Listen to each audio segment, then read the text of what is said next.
Let's get some paint on the car.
That was an abrupt change of mood.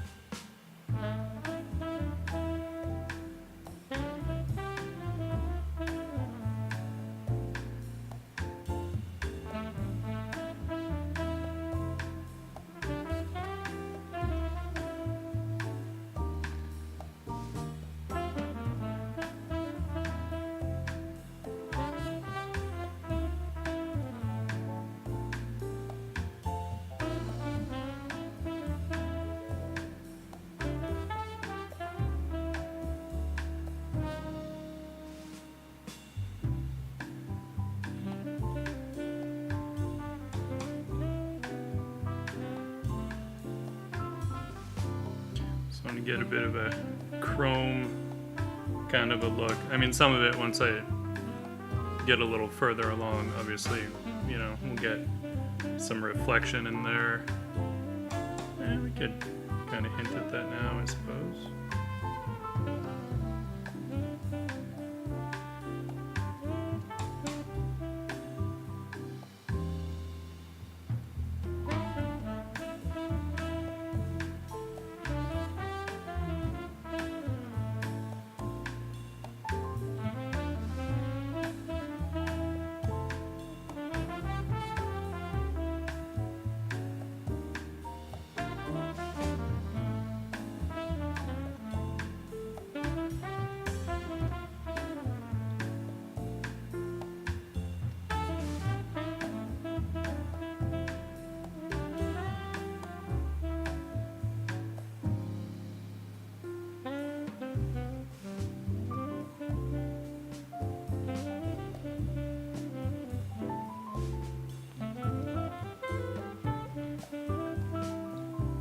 I just kept feeling like I was sort of avoiding this. Not really avoiding it, but I just wasn't really digging into the car. So I figured, why not? I don't know if we'll... Yeah, we might be able to finish the car today.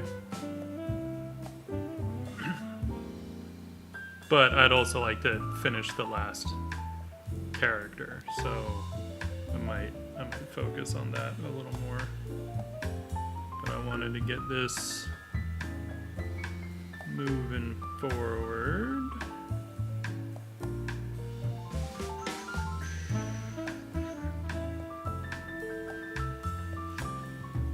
What's up, Archer Kel?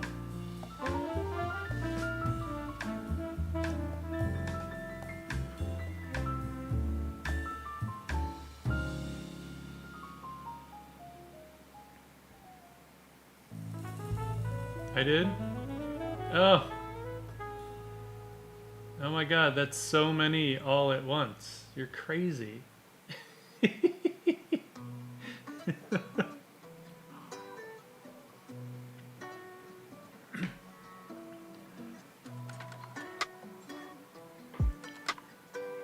I'm gonna space those out.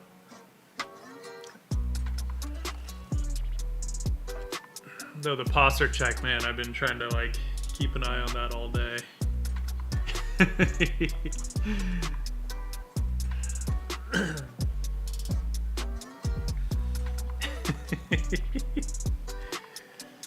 You crazy, crazy man.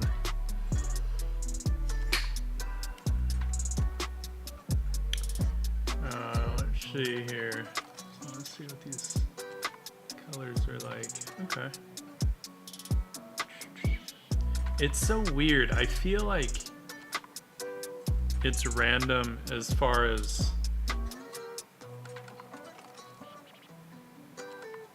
color accuracy on stream. Normally it's been more saturated, but today it feels almost a little desaturated. I don't get it. I don't get it. Get in here a little bit and fake some techie looking stuff. That's right.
Usually go with like that much of a black, but kind of makes sense in this case.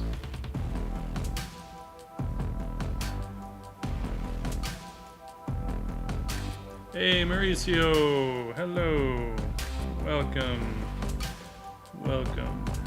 We're getting a little more done on the car. I don't know if I'll worry about finishing it tonight, I do want to try and wrap up the third character, but I did want to get it a little further along.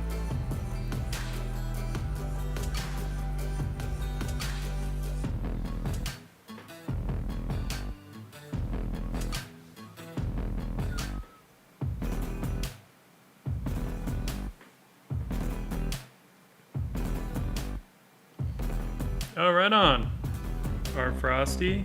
I'm happy to hear that.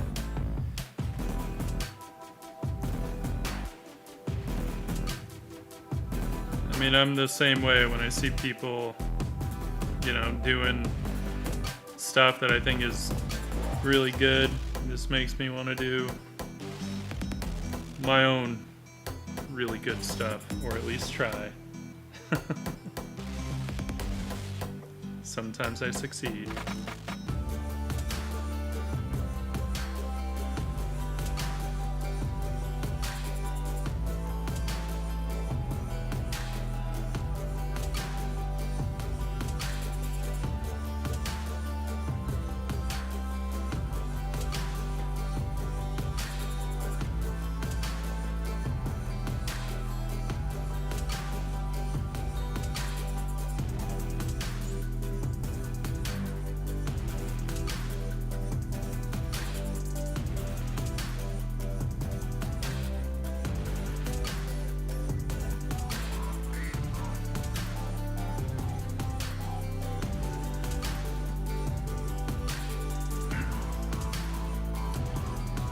Dennis, hello! Welcome! Alright, realize my chat is like partially blocked. Can't have that.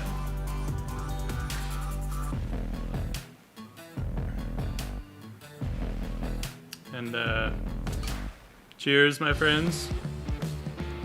A little bit of rye whiskey tonight.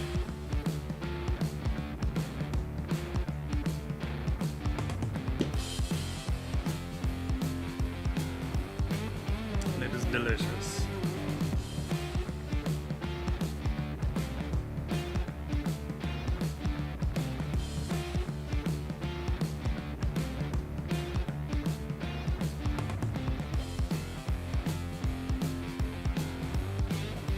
All these little light catchers and things on cars, you gotta pay attention to those.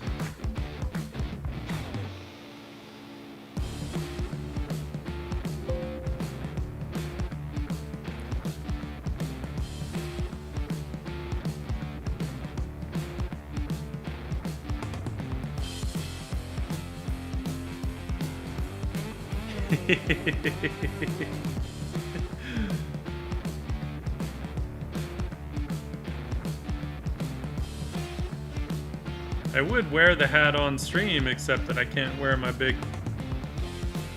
comfy headphones if I do that.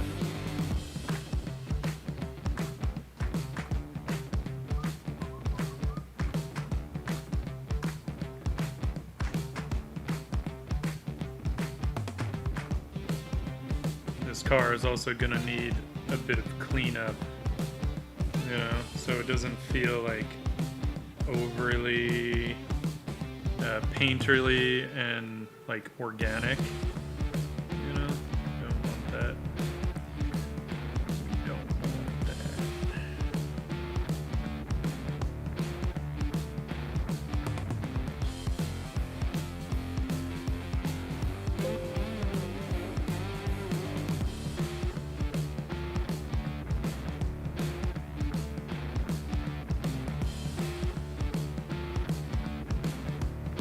All these little plane changes here.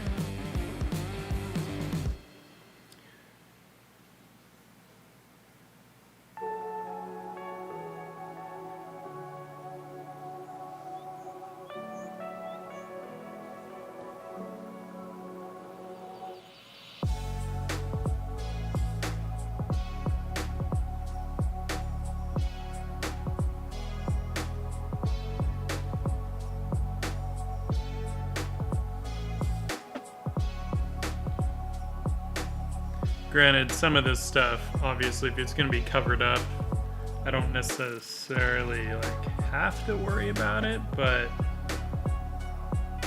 you know, I do like to. Things can end up looking a bit messier if you start painting around things, you know, rather than just painting through. So.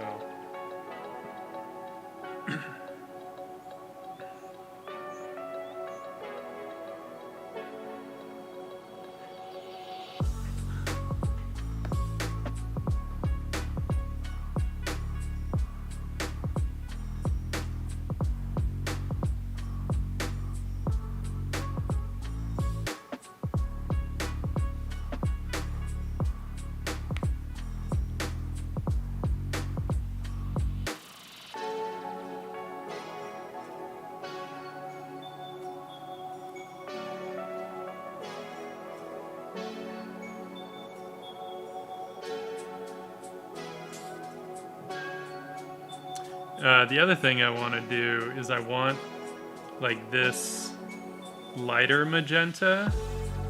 I want this to actually be glossy, you know, or metallic.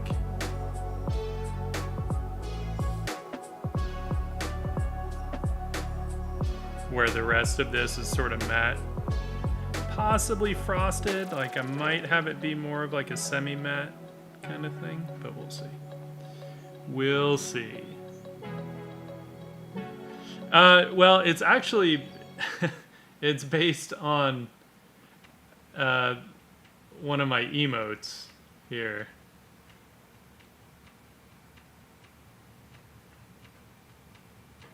I don't know if you can. Do the emotes show up on YouTube? I don't know if they do. But on Twitch, they show up.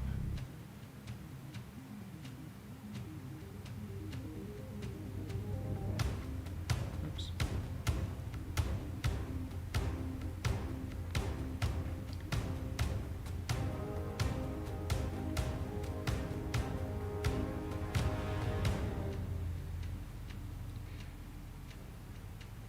Well, if they don't show up on YouTube, can't do much about that. But I did some emotes on Twitch and Discord, and I had done that little dude. Okay. That's too bad. So Mauricio, the emote is just the head of that, but it's in grayscale. So I had done that initially, and then I was like, oh, I kind of want to, you know, expand it out a little bit.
Or YouTube doesn't get emotes.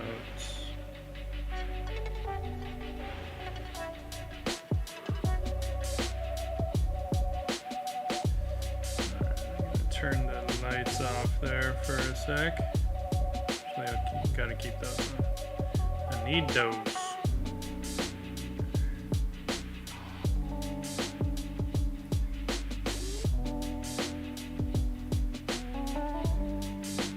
Clean up some of this.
How's everyone doing tonight?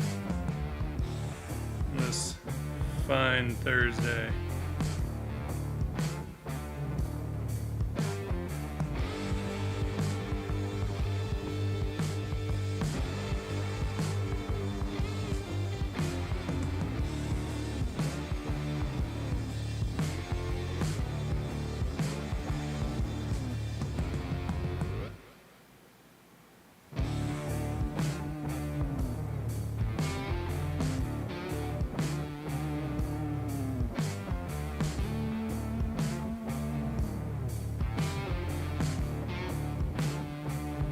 Right on. What kind of schoolwork? Is it art related or something else entirely?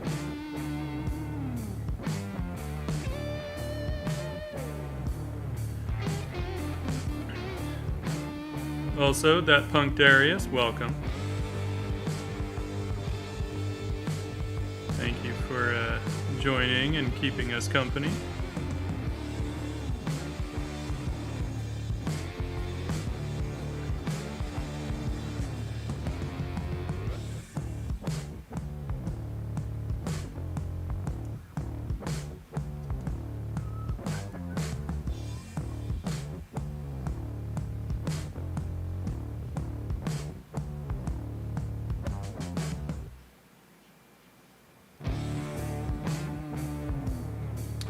Oh, that's cool. Ah.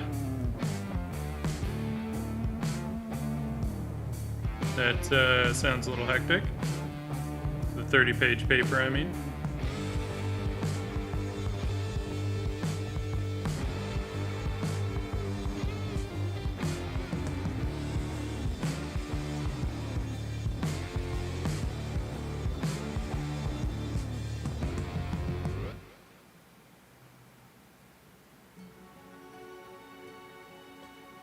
Nice. Well, I appreciate that.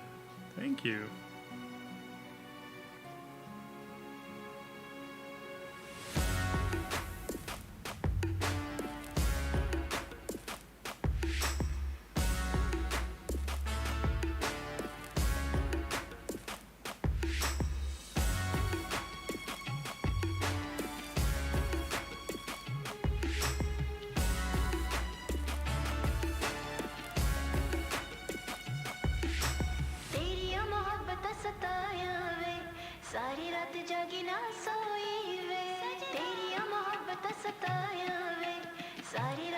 Oh, awesome. Yeah, man, his brushes are really good. I enjoy those things a lot. Some of them probably take a little getting used to, right? Just to kind of figure out how to use them properly. Although I think he kind of includes a user guide with them, doesn't he? If I remember correct. Some people do that, which is nice. It's always nice when people really like spend some time on their brushes. It's great when they include sort of at least their thoughts of how, like, why they created it and how you might use it.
Okay, cool.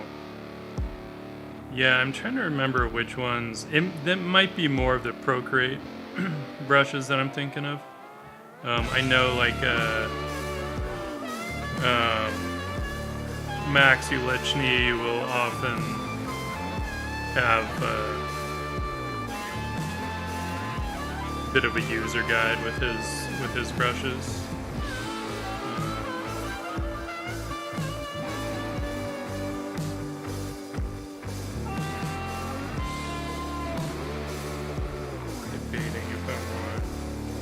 Originally I was gonna put some kind of a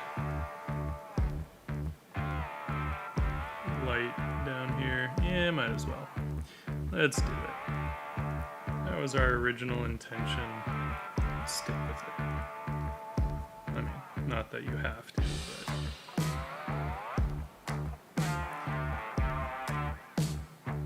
so technically I can do what I want.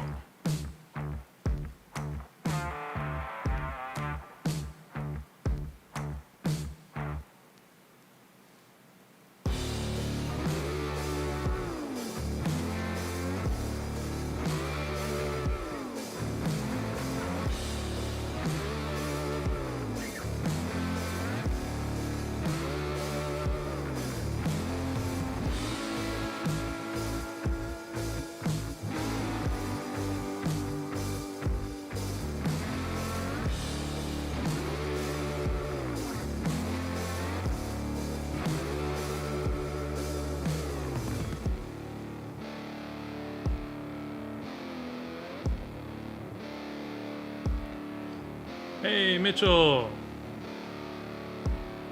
Welcome. I'm glad you could join us.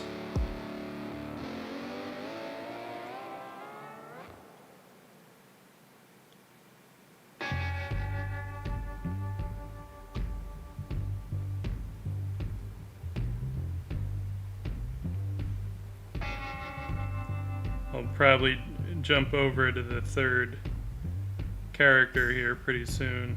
Just wanted to kind of get the car a little further along.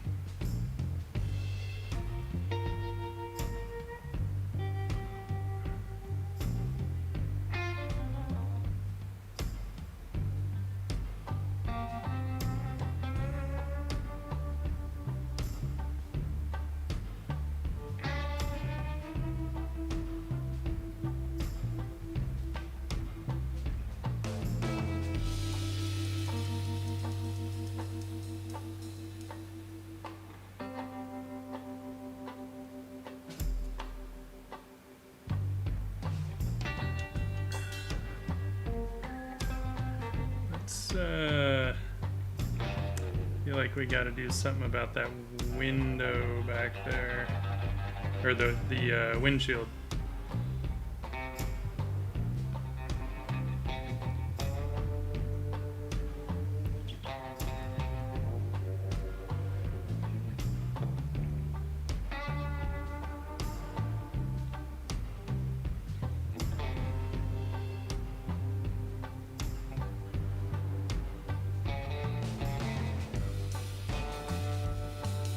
I'm not entirely sure what I want to do with the windshield. Meaning like how prescriptive I want to get with the reflection in it. I don't think I really want to get super specific. I'm kind of looking at some actual cars. It'd be great if I could find one that's just like parked in the city and see what kind of stuff it picks up.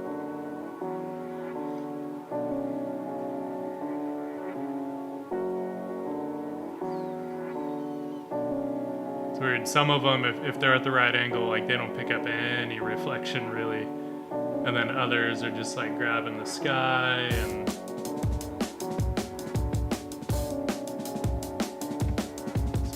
leeway.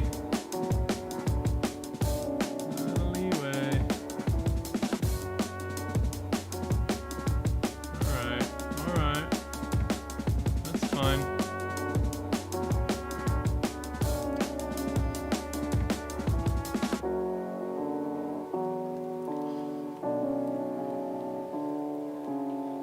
Mitchell Pigsley, how are you doing tonight? What are you up to? Let's grab some sky color here.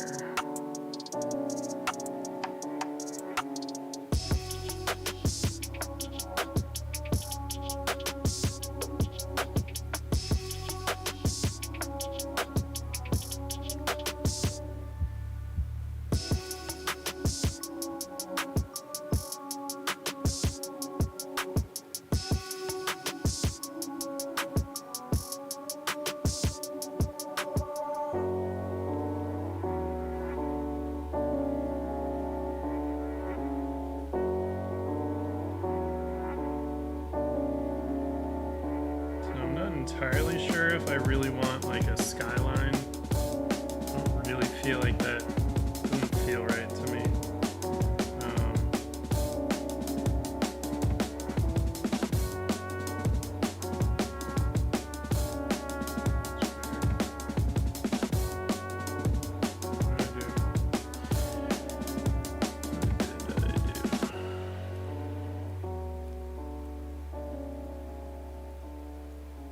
I'd rather keep it abstract, I think.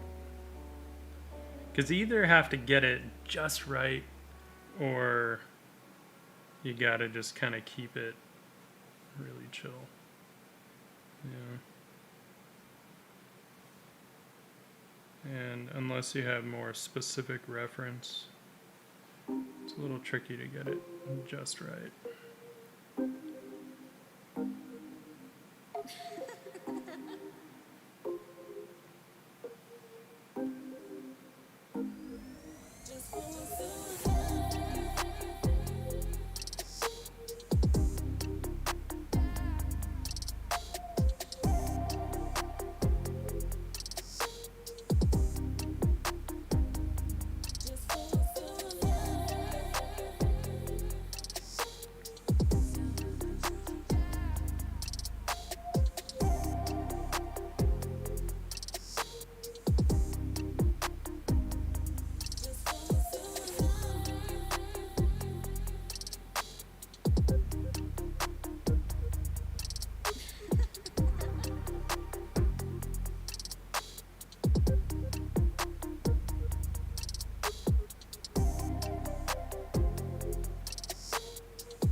Too light.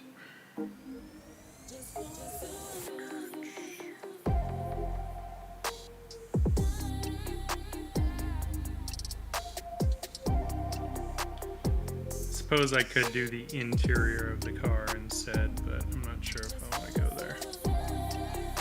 I'm still debating that one.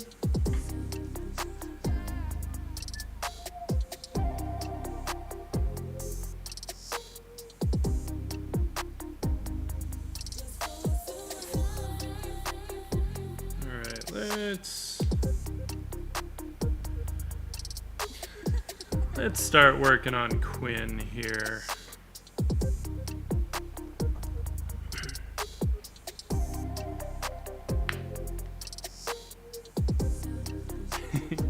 Well, they are cybernetic elf ears, so, or at least they've been cybernetically altered. So, I think they're okay.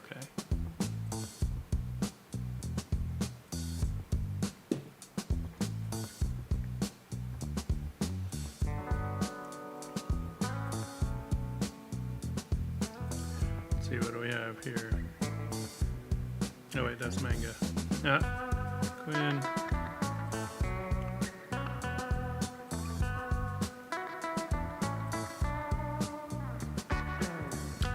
That's supposed to be there. There we go.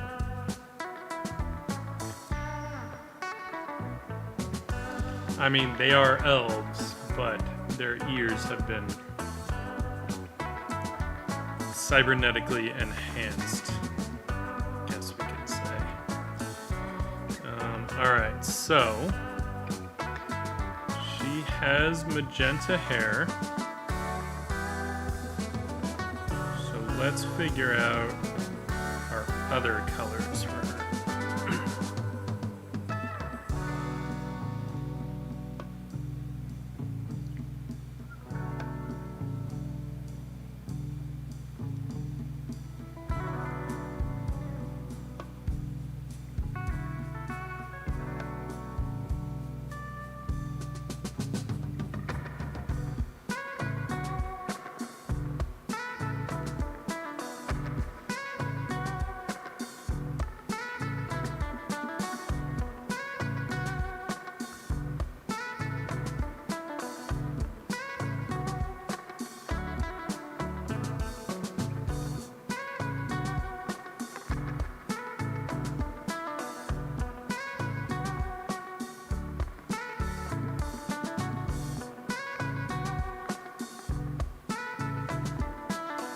exactly what we did on our...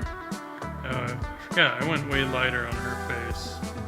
Okay. Makes sense. Makes sense.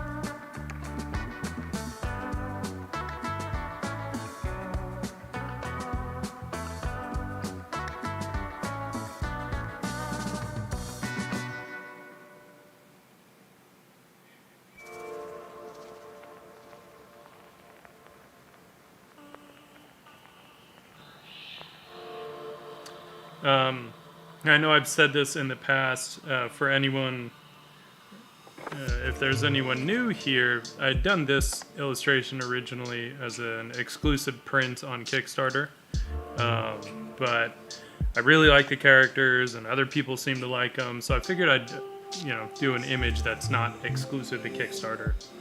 So I'll probably throw the print up of this when I'm done with it, up in the store somewhere. But also my thought with them is that the plates and stuff on them can be swapped out, with different materials, different colors, depending on like what their mission is, right? So that's why I'm not terribly worried I'm not worried about sticking completely with their design, but there are certain things. I do want to have their faces be pretty consistent. And then, some other things, probably their clothing. Although with her, I'm kind of leaning toward like a metallic sort of material for her vest. Because I saw these like metallic colored windbreakers when I was looking up reference for eye over here. And they just looked so cool.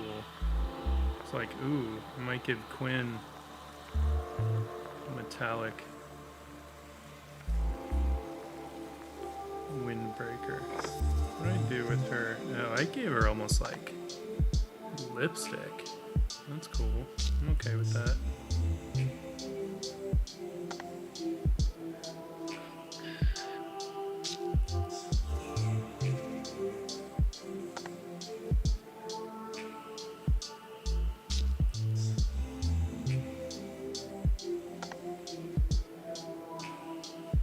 Hey, thanks, that punk Darius. That was a super fun piece. Part of me is a little bummed that I made it exclusive to Kickstarter, but, gotta stick to it.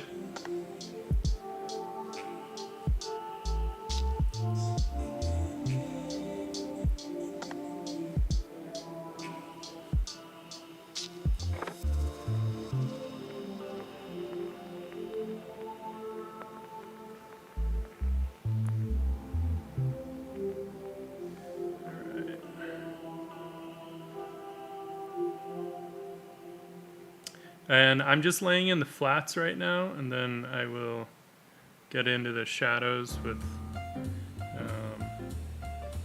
a multiply layer.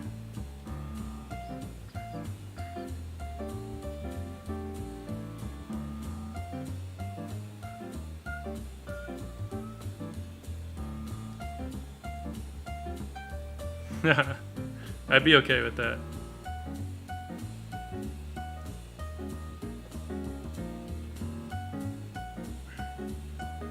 Yeah, I wanted this kind of noir vibe to it,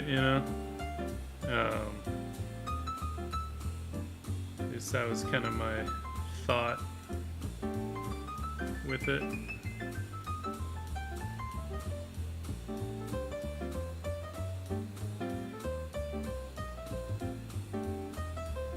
the like super directional lighting and yeah. Yeah.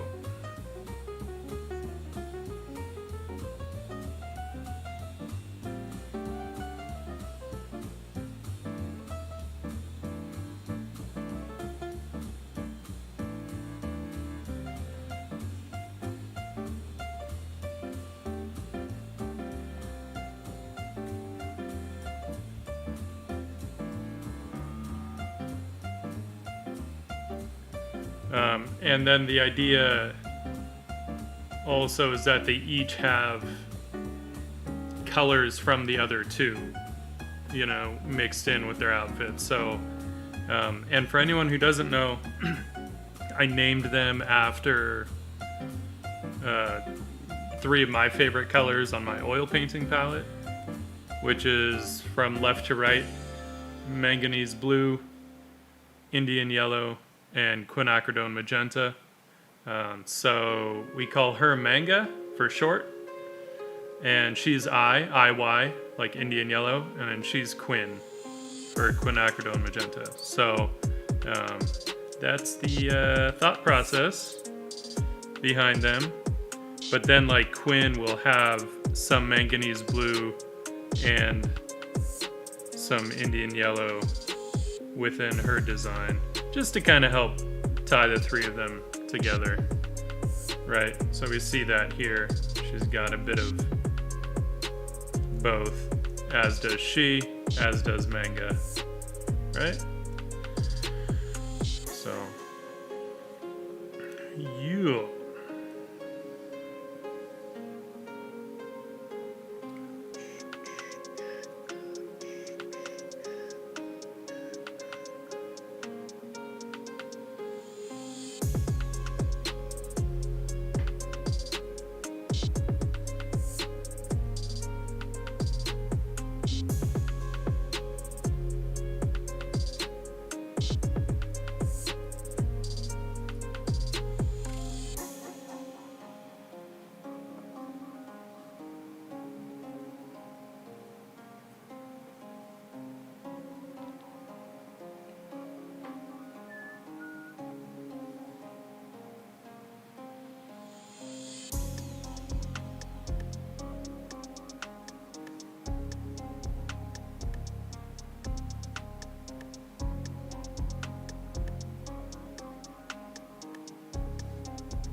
Did I give her...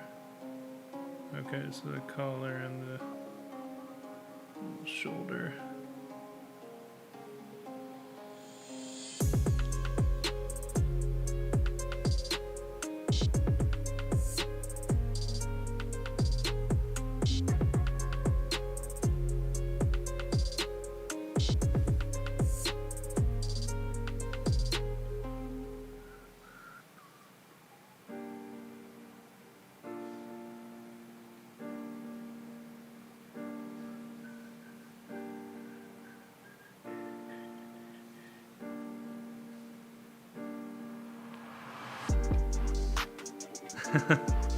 Thanks, Lennis. I know it's funny because like Quinn was kind of the first one that I had drawn, you know, a while back, like the first of the Cyber Elves, and she was, and still kind of is, sort of my favorite. But I don't know. I'm with you. I also really dig. I love her like 80s vibe, the windbreaker and the side tail, and her Lenins. She's got some attitude that I dig, and I have a lot of fun like drawing her as well.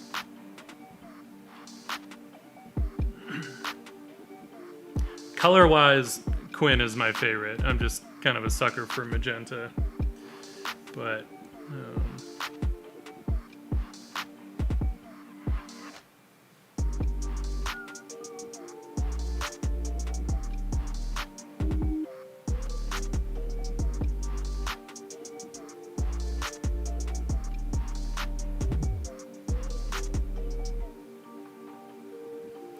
Did I give her... I did give her magenta. Okay.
The drawing kind of came first.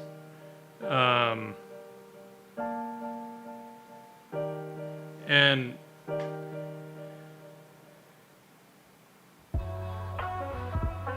I'm not entirely sure why. I think I was kind of just wanting to sort of riff on some Ghost in the Shell stuff at the time. And then I just sort of happened to draw her with pointed ears because that's what I do. And then I just loved the idea, you know, because like I remember, I don't know if, I imagine they still kind of do it, but I remember back in the day of, you know, actual bookstores, how sci-fi and fantasy were always like lumped together, you know, and often to the point of everyone just calling it sci-fi fantasy. And I remember when I was younger, it always annoyed me because I was like, sci-fi and fantasy are different, you know? And I liked fantasy more than sci-fi. But then when I was thinking, I don't know why, so that's what popped into my head, and I liked the idea of just taking some fantasy and making it sci-fi. Because now I quite like both genres.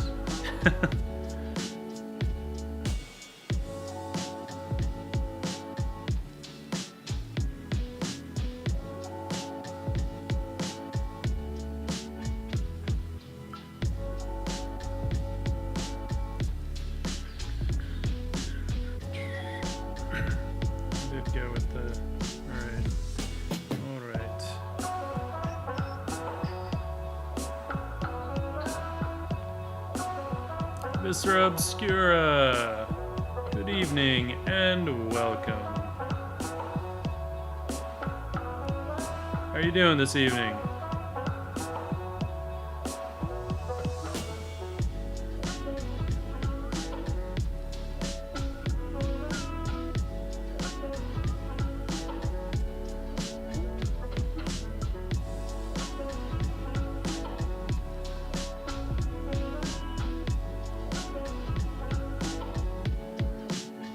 Hey, I'm Simer? How do we pronounce that? Welcome, welcome.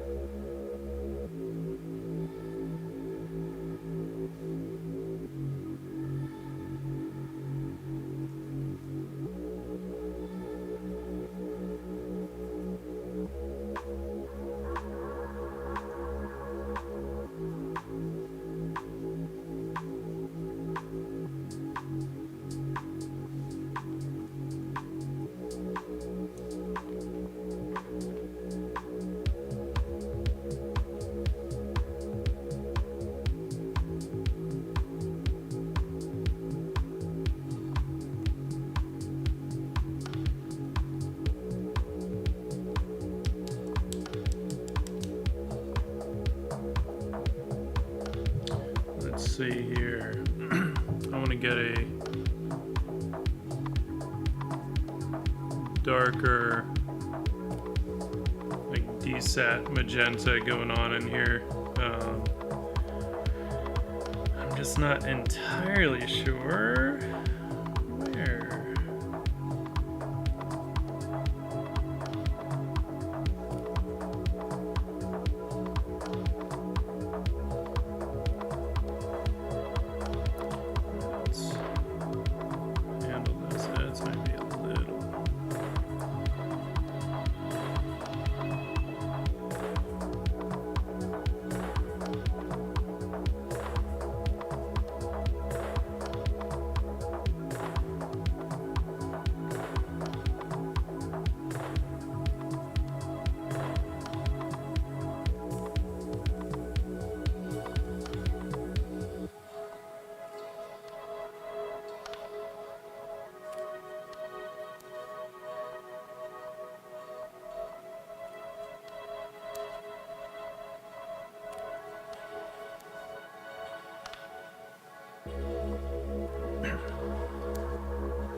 I know the sword is kind of disappearing right now, but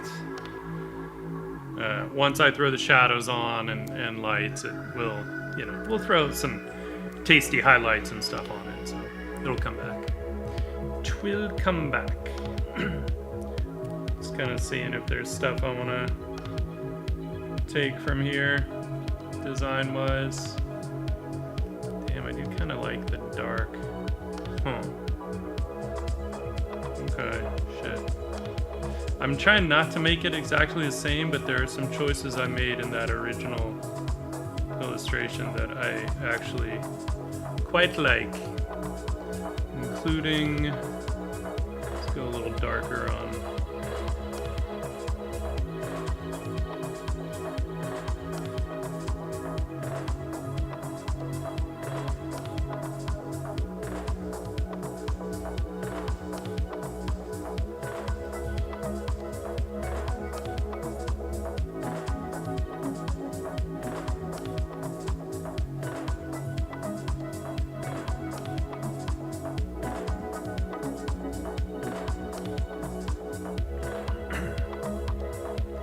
And for anyone that doesn't know, we're just laying in the flats right now, and then I'll get into the rendering.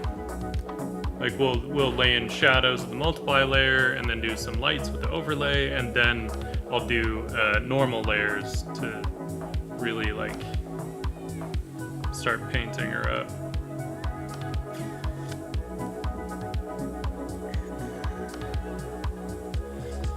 Right, we'll get into the different materials of the cybernetic plates and all that fun stuff.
Let's see. I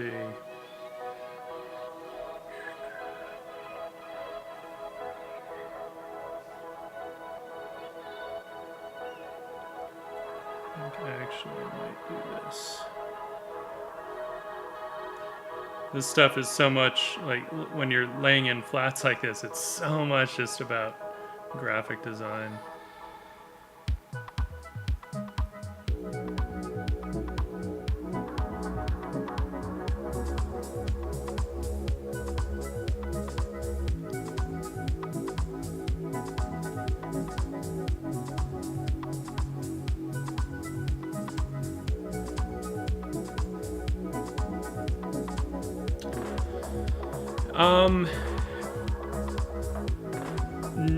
No. Although, I mean, I've seen him. I had seen him a couple times, at Art Center, because he actually had gone to Art Center way back when. And I never actually got the chance to meet him.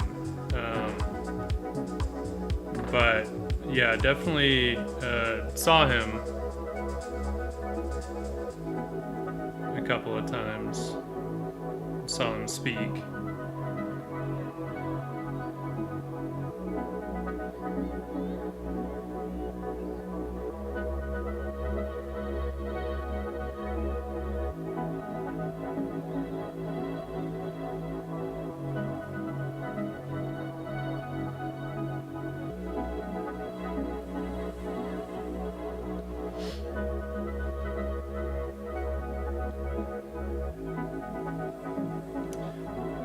Those in here. I just kept it hot. So I'm pretty much like knocked most of her magenta down before, so I might actually do that. That might help me sort of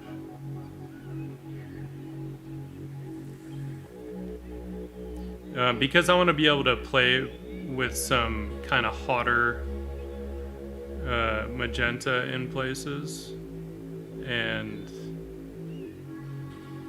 namely in her hair, so that's why I want to kind of knock the rest of it down.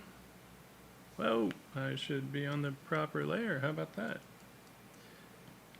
That a fun game?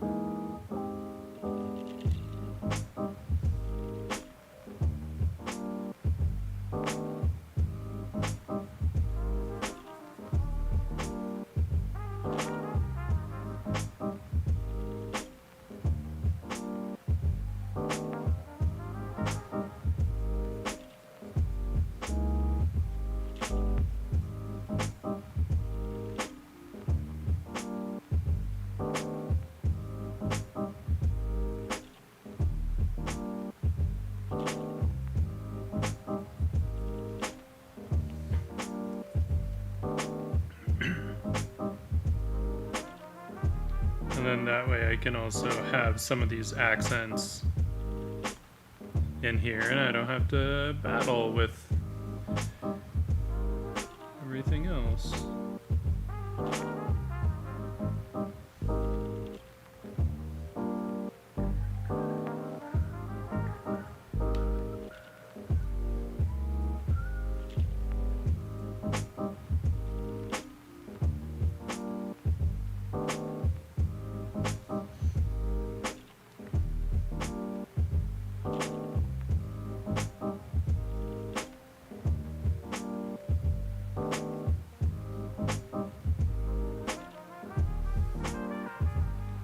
And they are asymmetrical as well.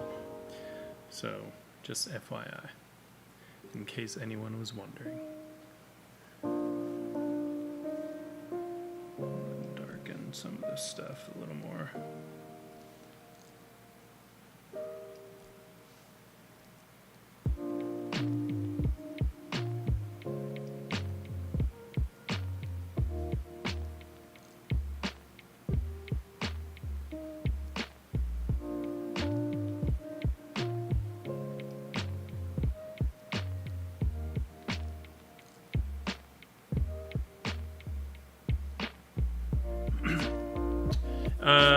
Yes, I was predominantly looking at the 1967 Camaro SS.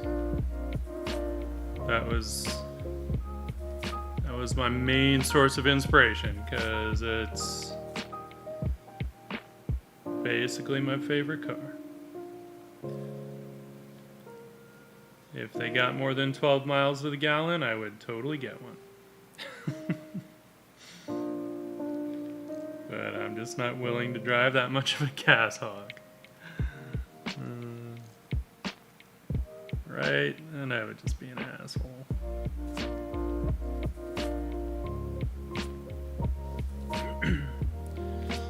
Or if I had the money, I would just have someone drop a Tesla motor in it and convert it to electric.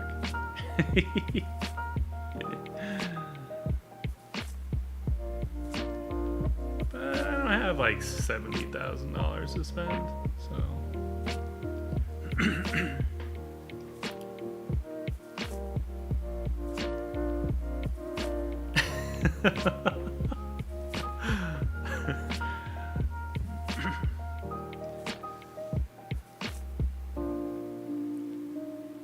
Well, we'll call you Simmer. I like Simmer. If that's cool. And thank you.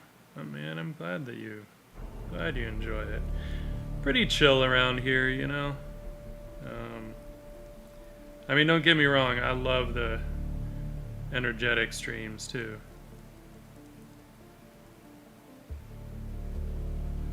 Super fun, super you know, social and stuff. I mean, we're still social here too, but I think that sometimes the difference is like I'm trying, because I have such limited time to actually like do stuff on my own, like outside of work. Which, by the way, anyone who's been spending any time on Twitch, I'm sure you've seen the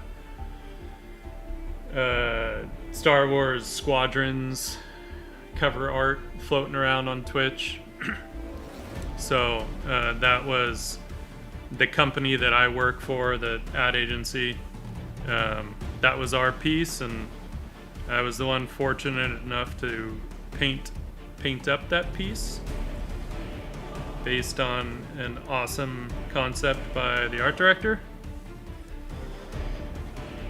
So that's been kind of fun last couple days, seeing that art around.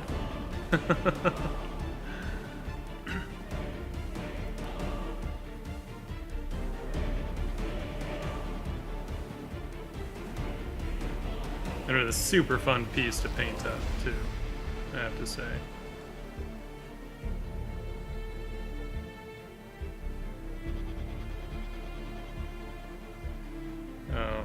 Really, really fun to kind of go that painterly, you know?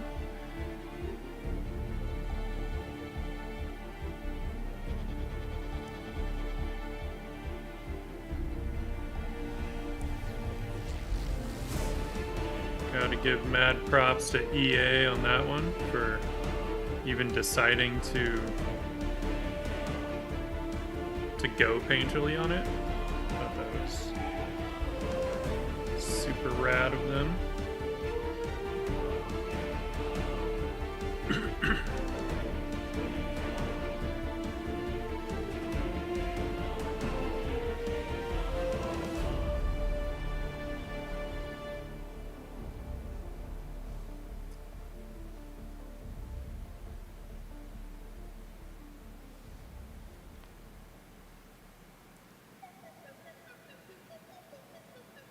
Yeah, do it, Mauricio. There's so many cool people here on Twitch, I have to say, and I know not all of them stream on YouTube, so it's really a great place to just kind of explore and find new artists, and it's a really great community of artists, I think.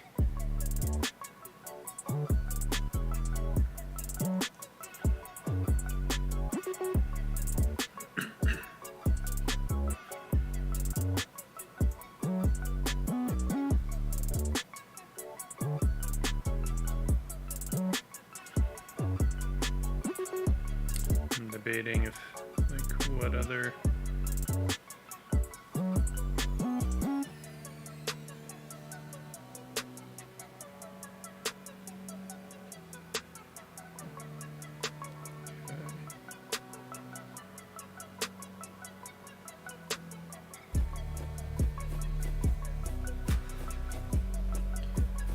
I feel like I can probably get into the I want to refine some of her lines just a little, like some of them got a little raid.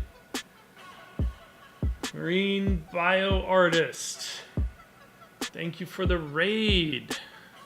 How are you doing and how is your stream? And do you have any awesome marine bio art to show? Because I would love to see that.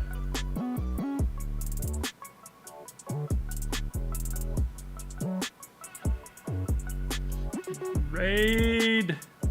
Raid! Man, the battle stations!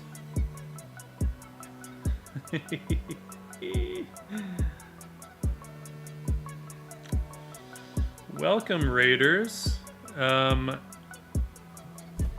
Landerman here, your friendly neighborhood sketch artist and illustrator. I work in the entertainment advertising industry, doing like movie posters and whatnot. Movie posters and TV posters and video game covers. Oh, right on. Thanks, that edgy person.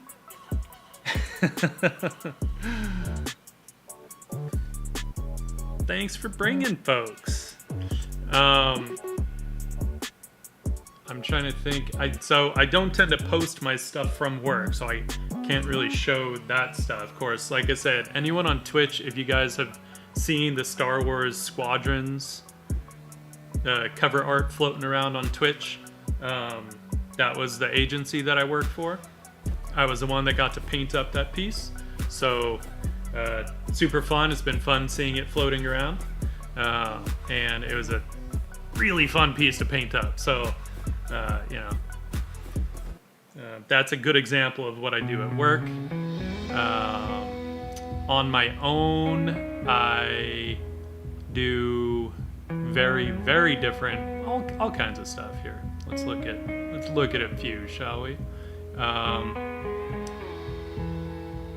If didn't grab the proper. So I will do a lot of. This is like so strategically censored. I love working my sketchbook. I work as a sketch artist mostly for work, so sketching is kind of my jam. You know, do a lot of like pen and brush pen kind of stuff. You know, I love doing these kinds of things. Some pen and ink, India ink, I believe, as well as then painting up some of my own, you know, some of the pen and inks. I love doing character design, mostly for myself though. Not a big fan of doing character design for other people, gotta say. This is my character, Dakota Belmont. There she is again, cover of a short story.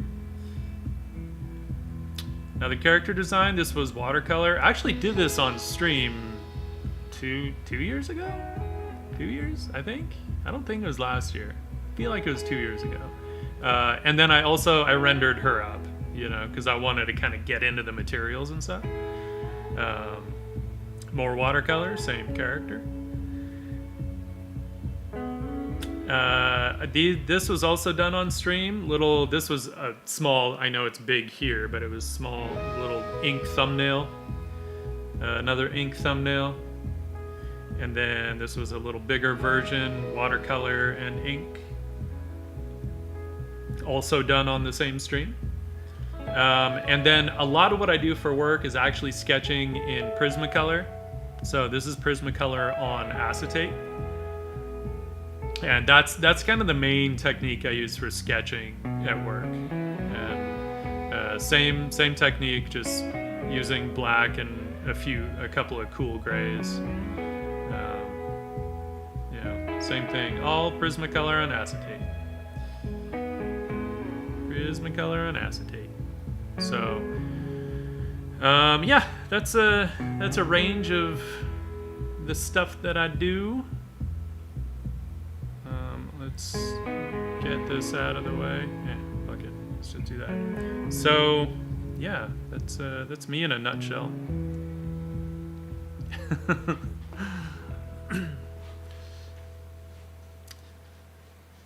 Marine bio artist, if you want to post anything, feel free, please. I'd love to see what you do.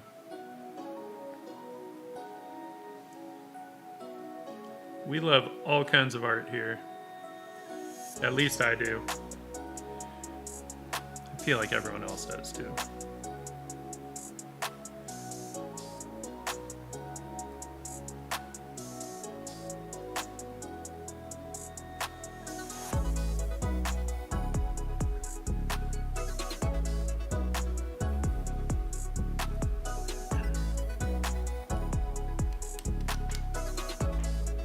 Ooh, let's see, before I forget, let's save this.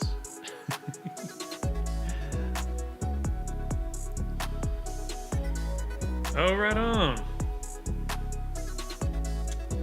That's cool. I think it's really fun, like, seeing, like, scientists do art, you know, because I feel like there's a detail, an attention to detail and specifics that other people don't necessarily have, you know? Like, there's inevitably going to be an understanding of, say, how the markings work on a whale shark, you know? And what the patterns tend to be. So that's cool. I love this.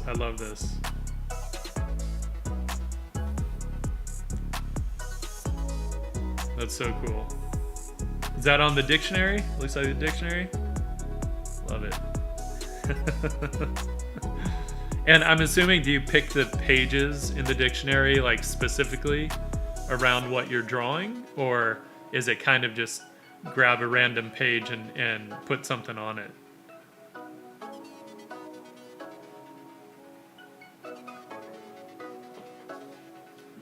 That's fun.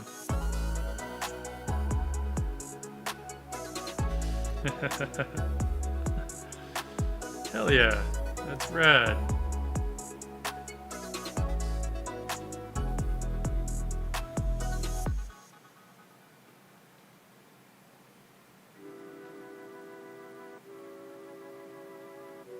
That's cool.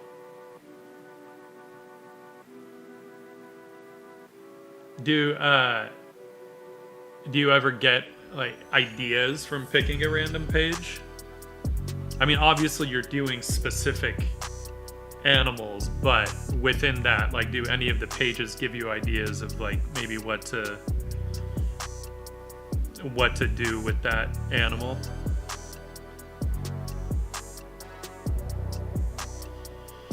Multiply. All right, we're gonna get into some shadows.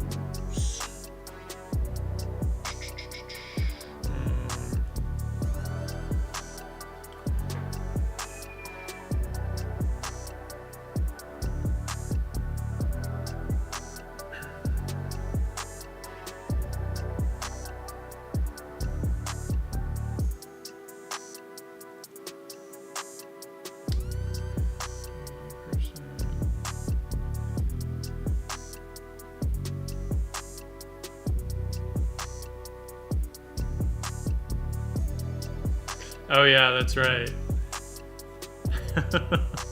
Man, I haven't opened an actual dictionary in a while. Quite a while. Sorry, I just have to look, because I have to remember, you know, the light source is kind of here, roughly, from the street lamp they're standing next to. And so eye is lit slightly from the back. Manga here is lit more from the front, kind of front, slightly upper right, and then Quinn here will be more kind of top left. So, which is, you know, it's fun to kind of have three slightly different lighting scenarios in one image. So I'm just using a multiply layer here to kind of get these shadows in a little quicker. No, this actually is not for Cyberpunk. I was kind of messing around with these characters long before I ever heard of Cyberpunk. I'm not, honestly, like, I'm not a huge gamer, mostly because I don't have the time for it. I work full time, and then I have projects of my own outside of work that I want to do something with, and of course it won't happen unless I, you know, make it happen and get something done. So I don't like, I think I just heard about Cyberpunk, I don't know when, maybe in like May or something. So, you know, I'm way behind the curve on that one.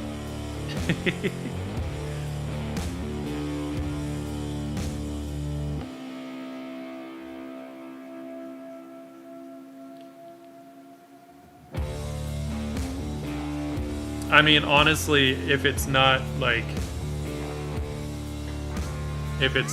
Dead Redemption, then I probably don't hear about it until the game is just about out. So,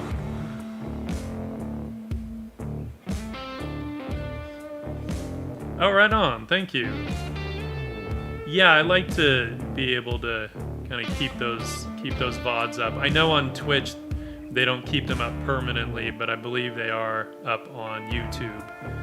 For anyone that doesn't know, if you want to see older VODs, you can pretty much see, I think, like all of them on YouTube, because before I started streaming to both platforms, I was at least exporting them out there. So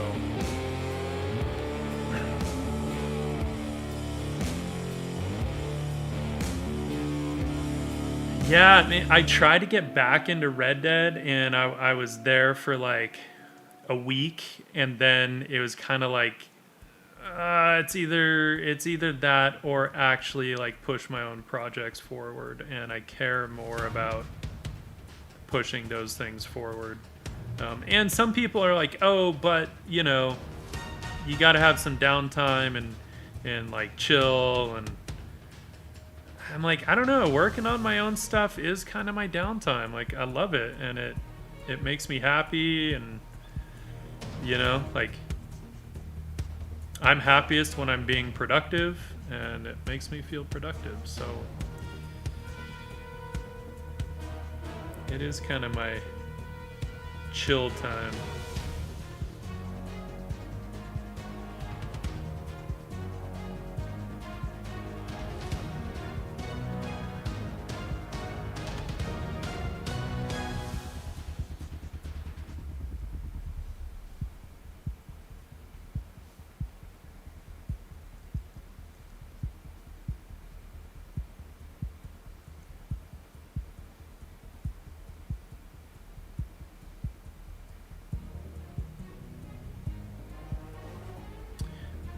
Specifically on the yellow, we're gonna go with a warmer, because it's weird. The cool shadows work great on pretty much every other color, but on yellow it just ends up looking dirty. Yellow is a tricky color like that sometimes. I will, and thank you for the raid. That was awesome. I appreciate it.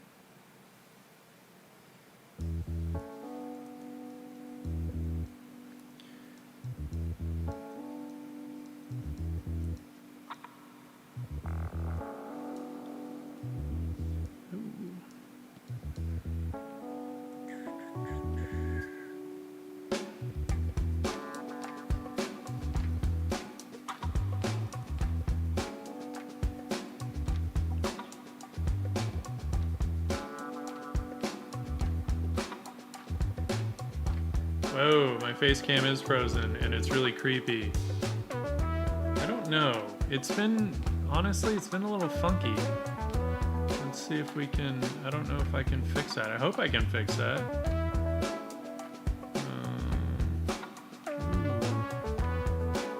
Creepy. Oh, and we're back. And we're back.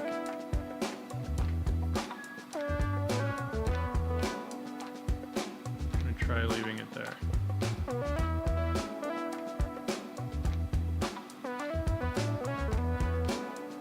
Did you try plugging it in?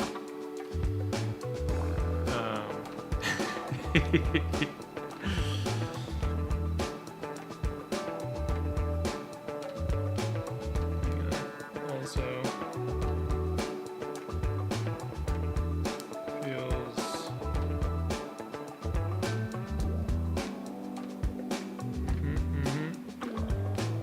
Jesus. Alright. I was like, it feels warm in here. Why does it feel warm? It's like 76 degrees.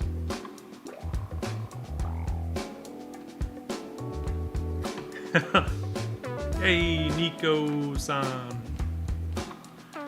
Ches. Welcome, welcome. How's it going?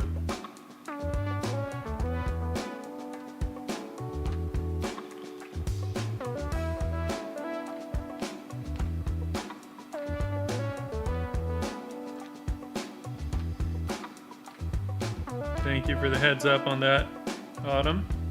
I appreciate it. And I know Autumn did redeem some points for stuff. He just did them all at once. So I was going to space them out.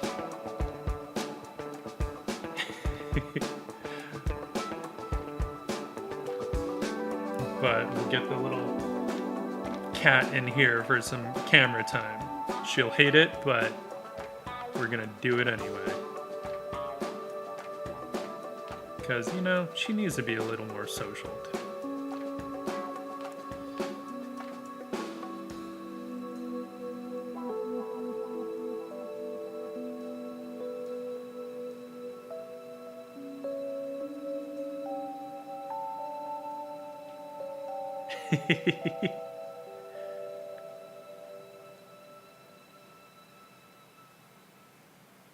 Oh, I don't mind bringing her in. I just didn't want to do it right at the very beginning of the stream.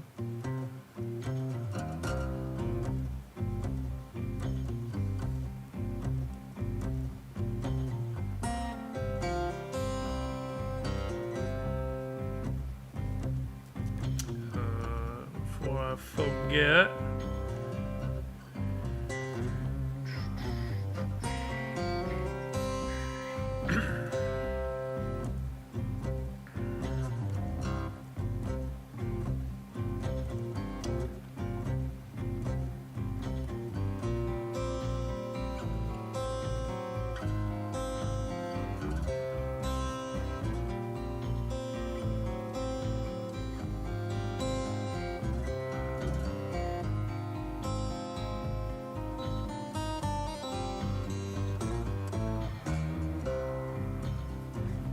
Forget. Gotta paint up that grill. I meant to get the metallics on the car grill and I forgot. But whatever, it's not done yet anyway, so. Ooh, we're gonna have some nice rim lights on her too. And let's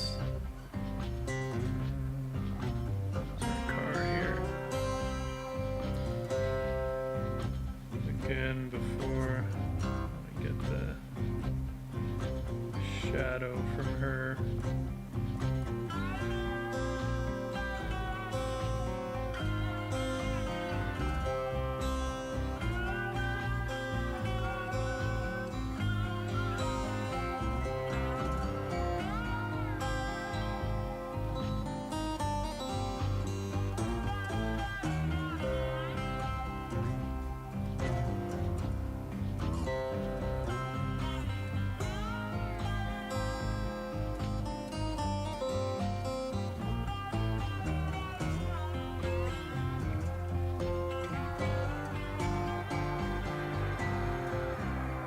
This is one of the things that I've always really loved is playing with lighting. It's kind of always been one of my favorite things, and just I don't know, it pushes our understanding a bit of the anatomy, because we have to be able to kind of really envision the 3D space as much as we can, and get this stuff hopefully working in a way that makes sense, right? And as long as no one looks at it and is like, whoa, dude, you're lighting. Bo, you're lighting. No, Buzz, you're lighting. Woof.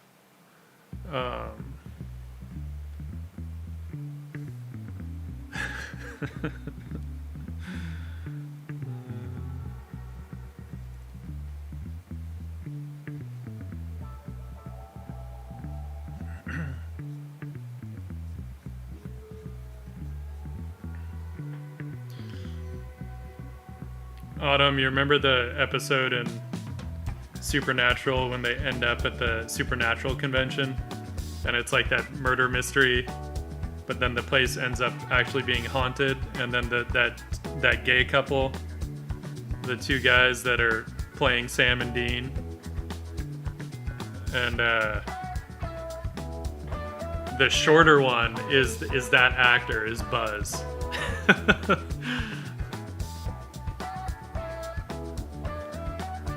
I don't think he grew up since Home Alone.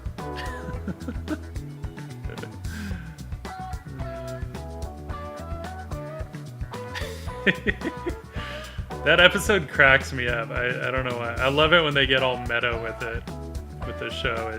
It's always kind of funny.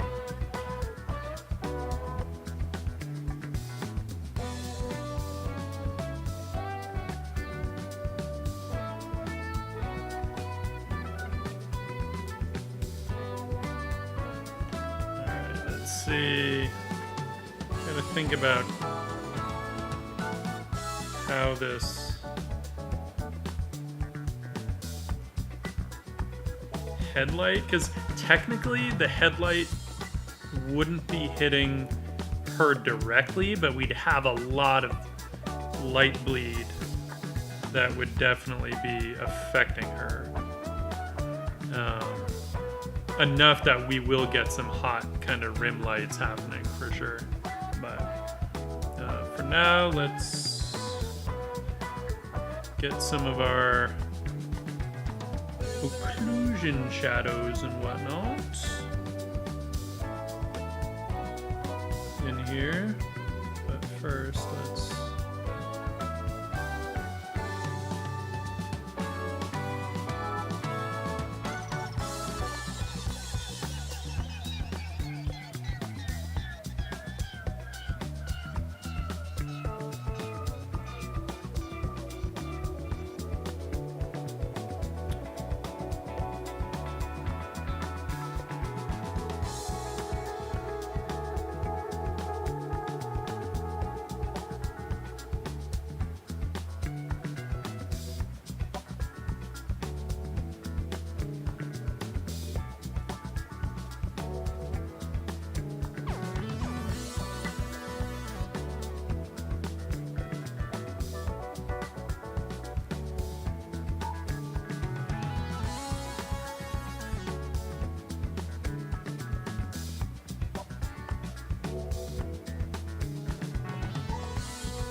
Oh my god, did you guys see they're doing like a Willow sequel on Disney Plus?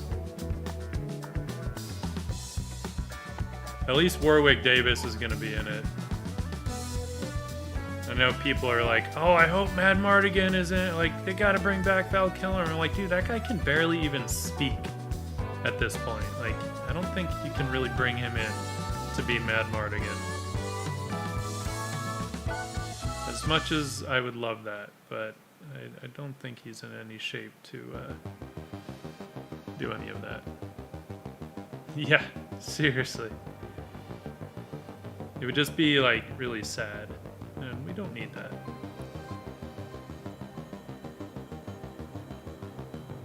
But I'm all for a Willow sequel. I'm okay with that.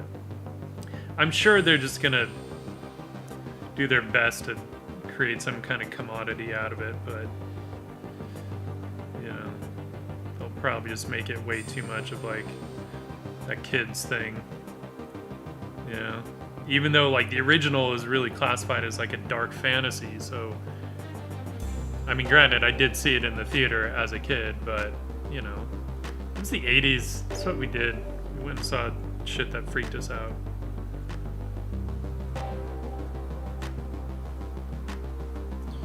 Alright, now let's get our Occlusion Shadow.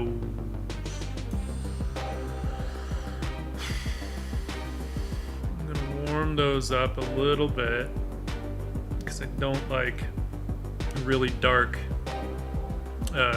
shadows that are too cool. Not a fan.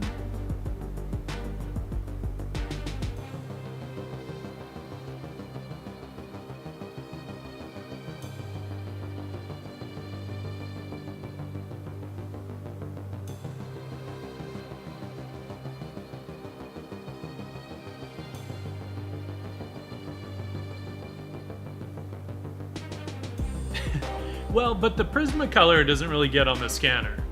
It's if people use charcoal, you know, that can mess up the scanner. Although, strangely enough, it's never the sketch artists that make the scanner messy. It's always some art director that's messing around with ink and doesn't wait long enough for it to dry, and then gets like spots on the scanner, and then like Autumn says, the junior has to go and clean it.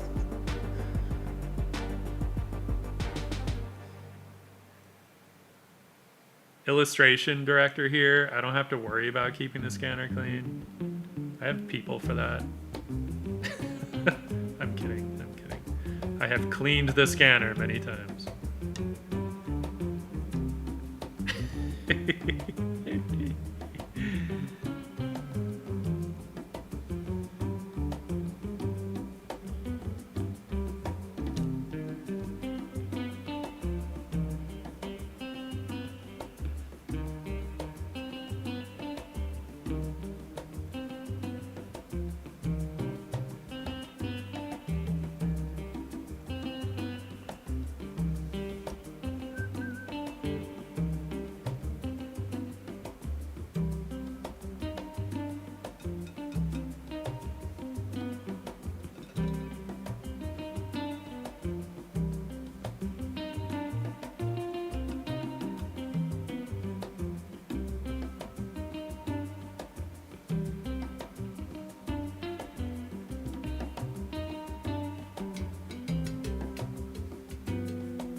Feels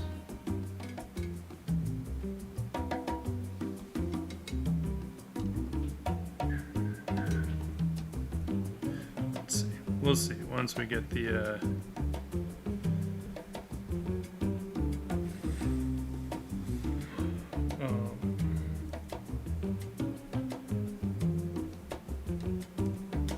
lights in here. Let's see.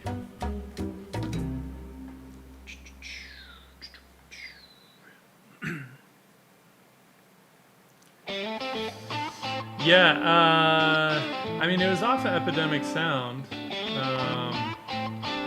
Let's see what. Oh, it's by the Cuba Quartet. Because I like getting a bit of, like, you know, world music in there.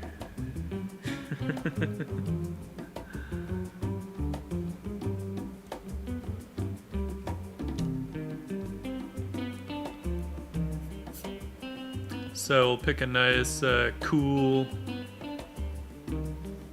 color to get the lights in here.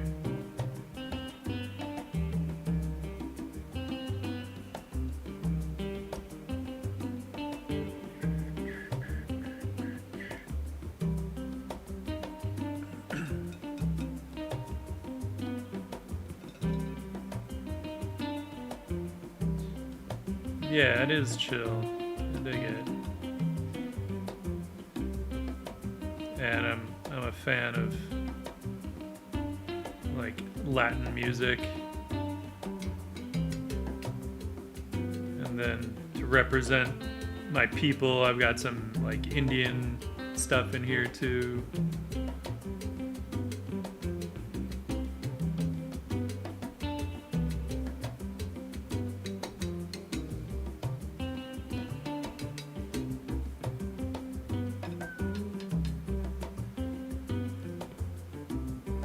I want to be careful of how light I get on these lighter parts because I actually want those to be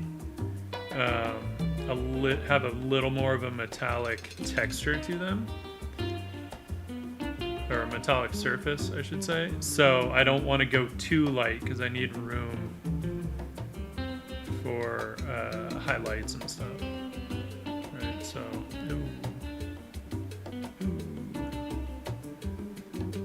This would not be catching full light.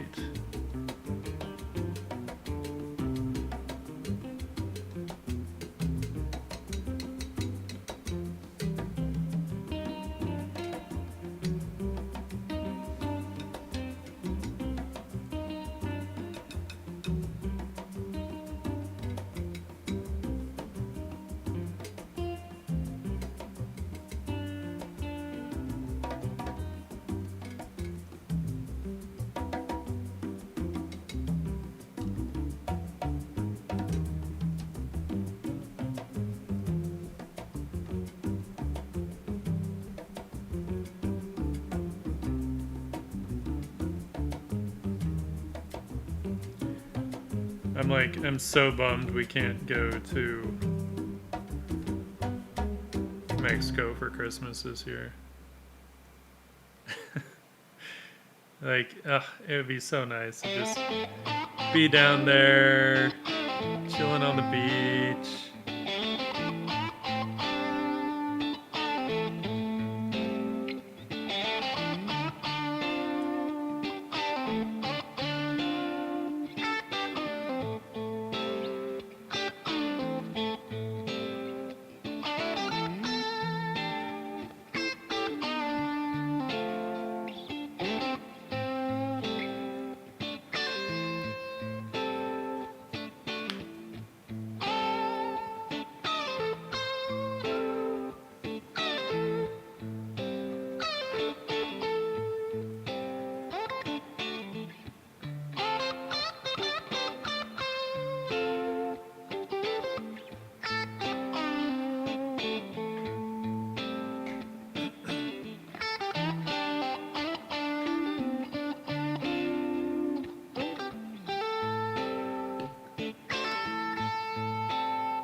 one key thing to kind of keep in mind most of the time, when you have a cast shadow like this, you're gonna get the brightest lights. Not always a highlight, but sometimes. You're gonna get the brightest light because the light source is technically, strongest, which is why it's casting the shadow. So, one thing to keep in mind. I'm simmer. Honestly, it depends on what I'm painting. In this case, because I'm not actually trying to go. I mean, okay, it is painterly still, right? As we can see, like the background here is actually pretty loose, all things considered. There's not a, it's fairly flat shapes and then just like really brushy shit for textures. So it's fairly painterly, but different than when I'm wanting it to look like a painting, right? So in this case, honestly, I do most of it with a round brush and this rectangular kind of chalk brush. If I want it to look a little more rendered or a little more like realistic, I might use more brushes for the textures, for the kind of photo textures. And then if I'm going like really painterly, where I want it to look like a painting, then I'll use it, usually still just a few brushes, but it'll be different ones. So I'll use kind of my linen brushes, I'll use this kind of calligraphic brush, and then one that's more like a palette knife kind of. So yeah, it kind of depends on what I'm doing, but I try and limit the amount of brushes I use because it can get really kind of confusing looking, if you have a bunch of different types of marks, Now it's good to vary your mark making, obviously, and to vary your brushes to a degree, but I think if there's too much variety, it looks a bit disjointed. So, I kind of try and take cues from when I'm actually painting, right, with oils or watercolor, at which point I'll use different sizes of brushes, but when I'm oil painting, I'm pretty much either using a flat or a filbert brush, and then when I'm doing watercolor, it's almost exclusively a round brush. Occasionally I'll bring in a flat brush, but usually it's just a round brush. So I try and keep my processes as similar as I can, mostly just so that I'm not like completely out of sorts when I have to switch mediums,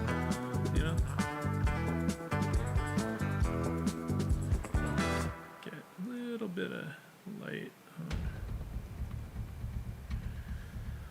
Also, I've been second guessing the sign. Right, we have this very loose. Oh, not that. That's if I go with the DL barbecue, which I might. I very well might. I think it would be fun. That one, when it was Senor Fish. So that's where we have a lot of this kind of like hotter lighting coming from on that side. I'm not sure if I'm kind of second guessing the sign right now, which is why I have it turned off. For a bit of storytelling, I actually kind of want to have maybe like a only partly functional sign here, and then like maybe some like bullet holes in the window or something, just for a little bit of kind of added narrative, but we'll see. I haven't decided on that just yet.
Why did it switch?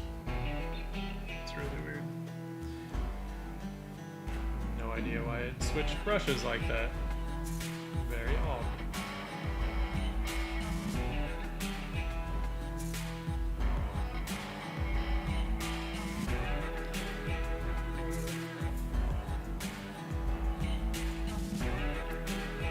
I swear Photoshop 2020 is so buggy.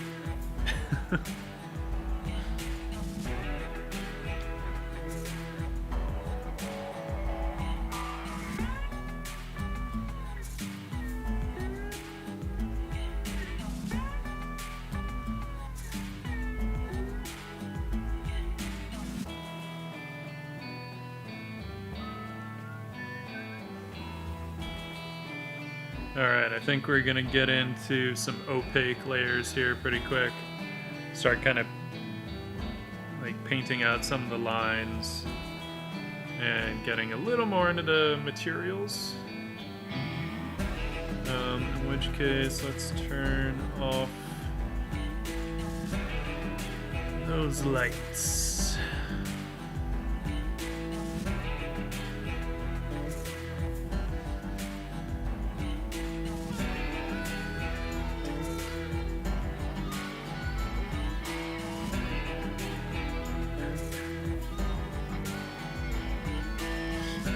Not necessarily broken neon lights. I'm kind of thinking, like, I want it to be dark inside, I think. I'm not totally sure. So I did play with the possibility of that window being lit up, but it started to feel a little distracting. Once I finish them and the car, then I'm gonna need to fine-tune the kind of the values that are happening, get some atmosphere in there where, you know, where I might need it. You know, currently, if we turn all our shit on,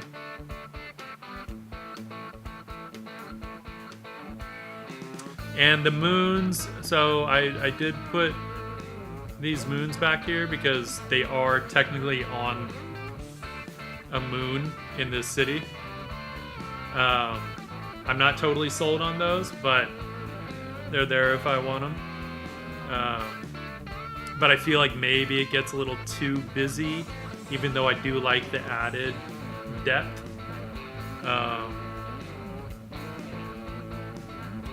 So I'm definitely gonna need to go in. I want to get some more atmosphere and stuff like back here, kind of. And I want to get some like trash. Right now, the street just looks way too clean, you know, and that's not the kind of place they're in. So I want to just get some debris and, you know, who knows, you know, papers and shit, and just like kind of dirty that up a little bit back there, and then. I don't know if I'll get bullet holes in the window or if I'll just get some like cracks and stuff in the window, and then a sign that's like half busted up here and stuff, just to allude to like something happened there. We don't know what. Yeah. So close some of these folders. My layer stack isn't, I mean, it's already pretty damn giant. Where'd my sign go? There's my sign. Yeah, we can keep the sign on. Why not? A little bit of character. Let's close the car.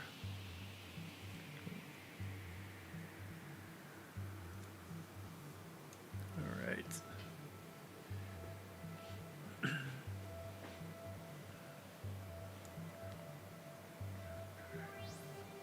And then I still need to, like, I had started doing the kind of battle damage on I here, but I was more just showing what I was gonna do, so I need to still go back and kind of work that out sort of all over, get that on manga, and Quinn will have some battle damage as well.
originally had that linked to the layers below it, but I want to be able to refine the silhouette a bit, so I need it to be able to kind of punch outside where I want. And a lot of this stuff, this like refining, is like so much just about edges.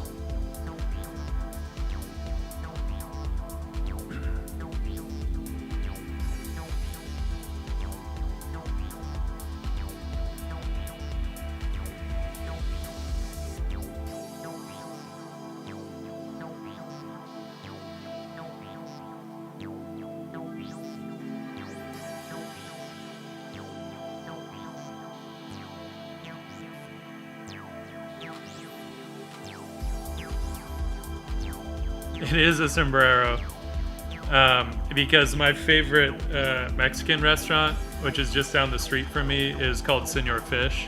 So I have and I think their logo is actually a fish with a sombrero, and I think he has one of the big mustachios. Yeah. So that's what I was considering. I'm still not 100% on it, but might stick with it. It'd be kind of fun.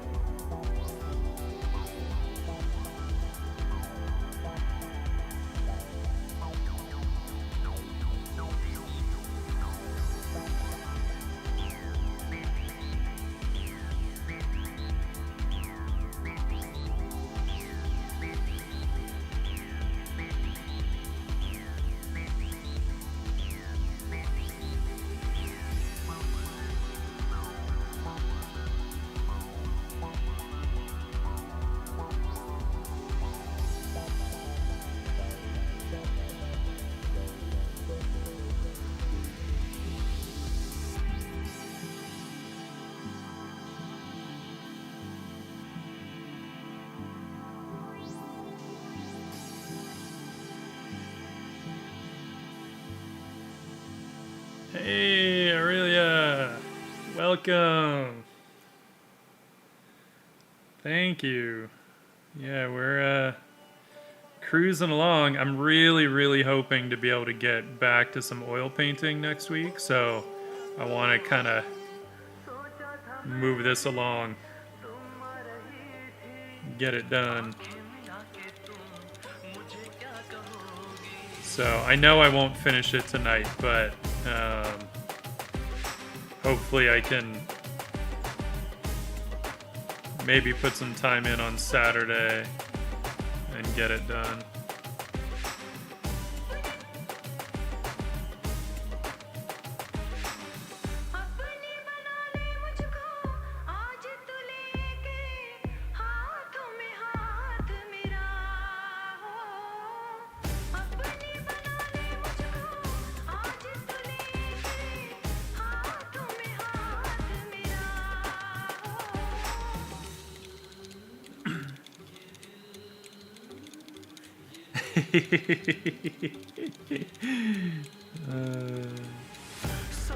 Way back when, huh?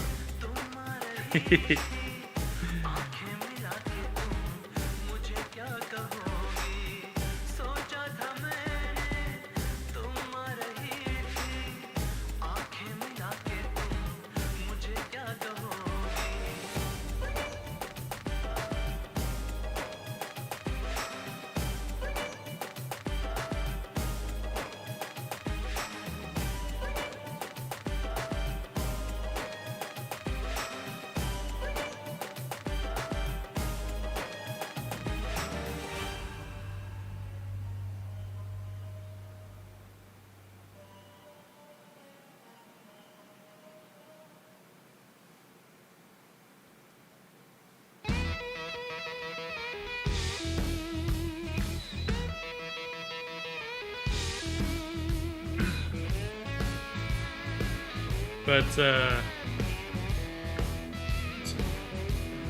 yeah, you know, we're making some progress.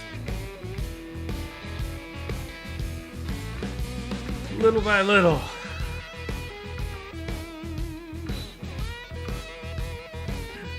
I've like been really trying to make it a point to kind of slow down on these pieces a bit, because I used to get so impatient,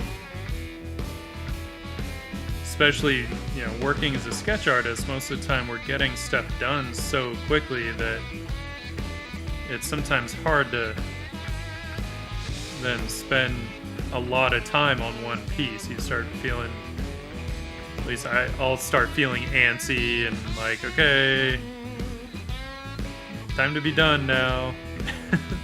So I've been trying to, you know, make it a point to spend a bit more time on stuff, because otherwise I end up only with sketches, you know, and nothing like really that has more development in it. Her lips got pushed over to the left for some reason.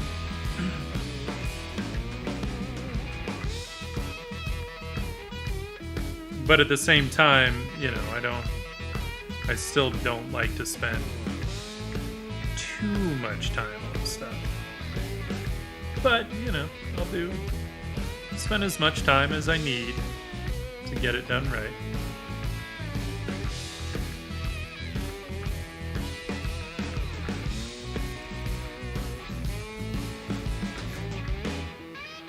Right? No sense spending all this time on something if you're just gonna like phone it in at the end. We can't have that.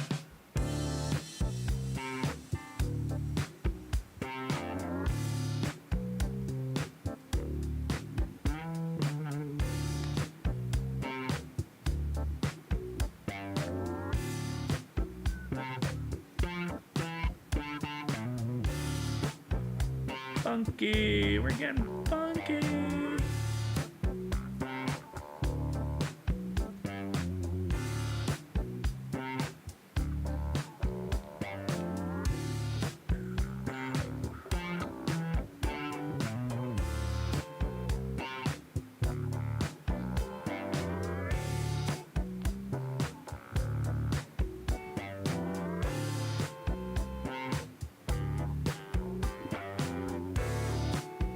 How's everyone doing tonight?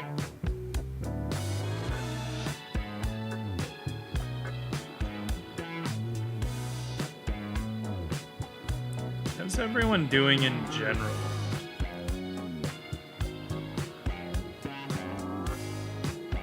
And how over this pandemic bullshit are you? 'Cause I'm over it. I hate not being able to go out, you know, go out for date night on Saturdays.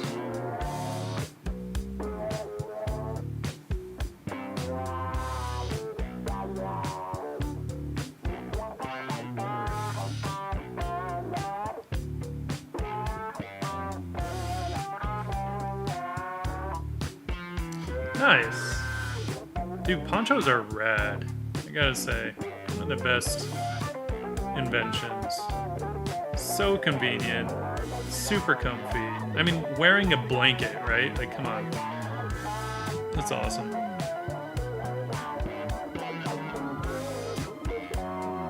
Totally didn't get...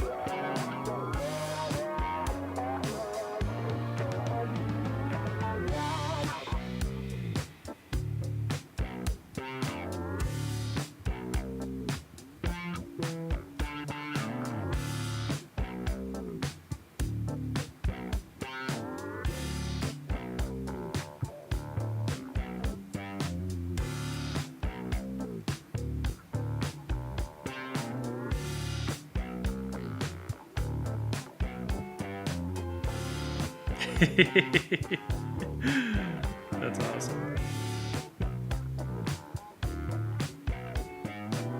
Really? Isn't this Cintiq kind of like a little heater? I know it's not enough. If it's actually cold, it's not actually enough to keep us warm. Right.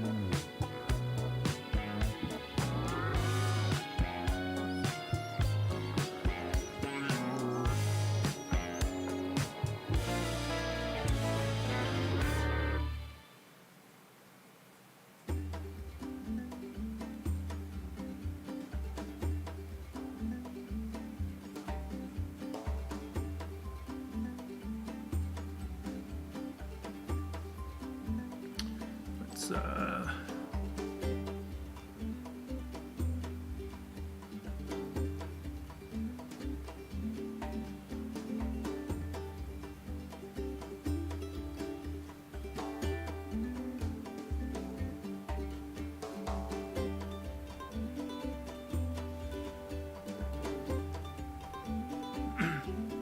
Right on. Which Cintiq are you using?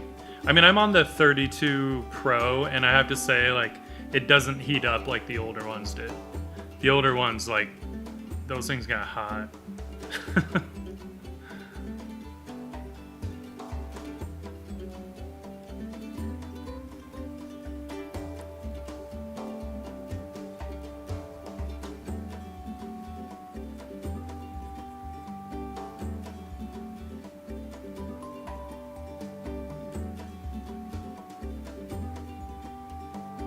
Okay, nice. There are aspects of those 22 HDs that I really miss. I love the function keys on the 22 HD. I miss those big time. I hate the remote on the newer ones. Can't stand it. Those function keys were so rad.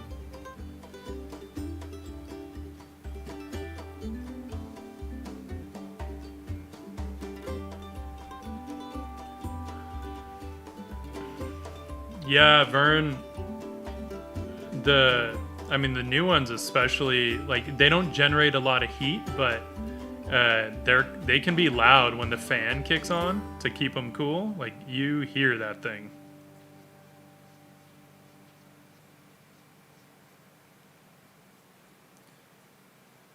I mean, it's not overly loud unless you get one that's all kind of messed up. Like, I think Arthur Kell's first one had like a super loud fan, or maybe it's because it was closer to the wall, I forget.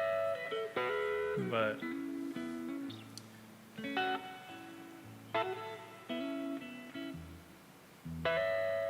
yeah, the old Cintiqs, man, those things would get warm. I mean, even that 22 HD, I'm surprised. I remember mine would get pretty warm, but I would also be. There were times I was on that thing for like, 10 hours a day at work.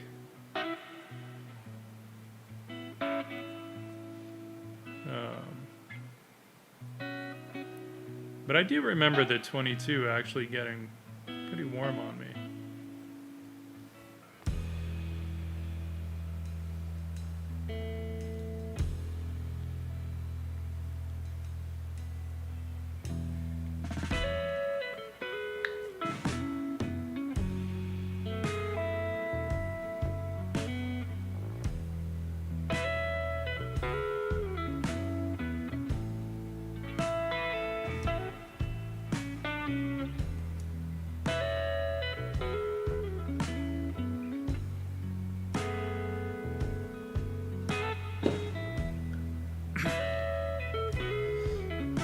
Also, where the hell is Nightbot?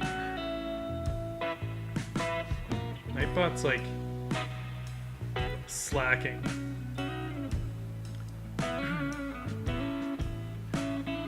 There's all of the links to the different socials, the DL shop, where you can get shirts, cool shirts like this one, which we also designed on stream, by the way.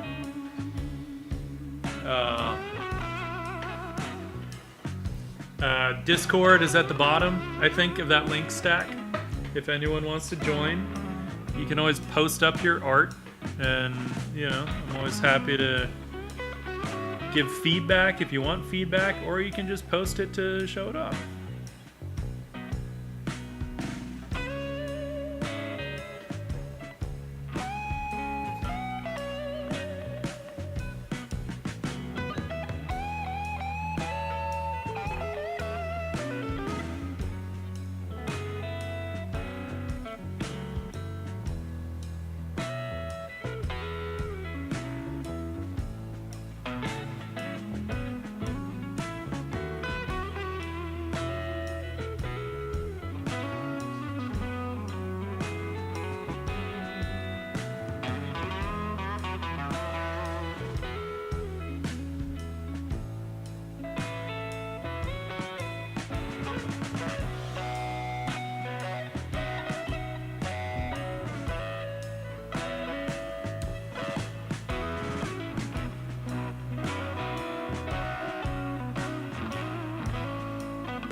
refine some of these shapes here a bit.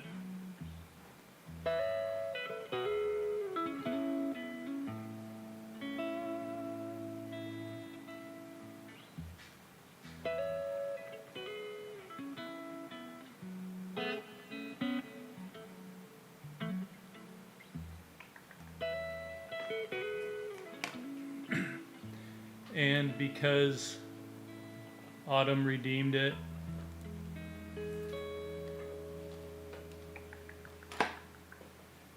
we're gonna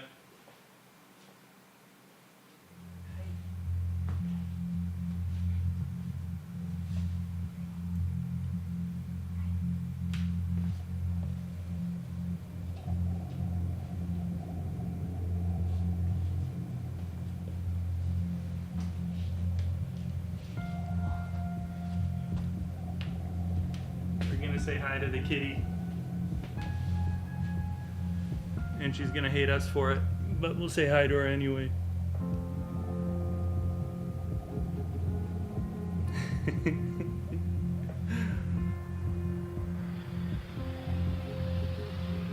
Oh, good.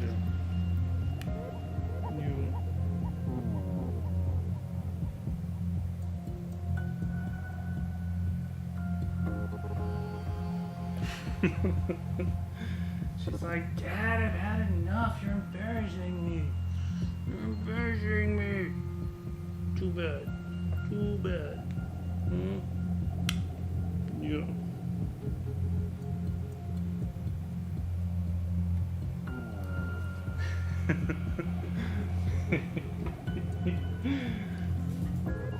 Yeah, man, I've had my ears pierced since I was like,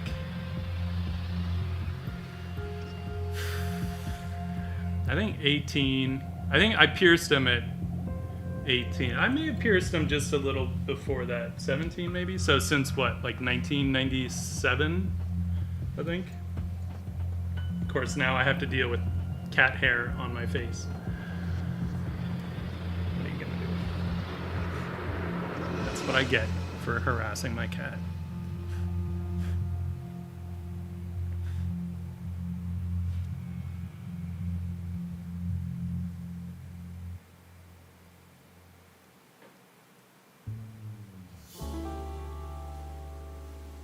I don't mind. Now, where were we? Materials.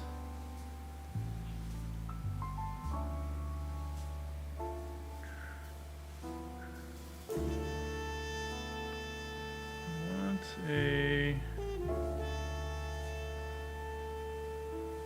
little warmer.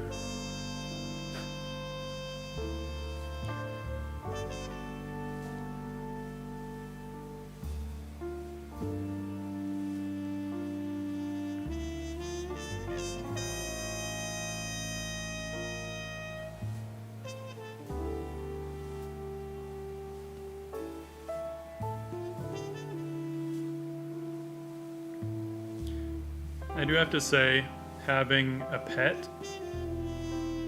some kind of house creature, definitely makes all this like isolation so much better. You know?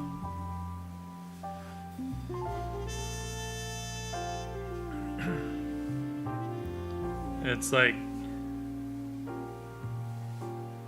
I would hate to be just like stuck in my place constantly with, you know, no other living thing here.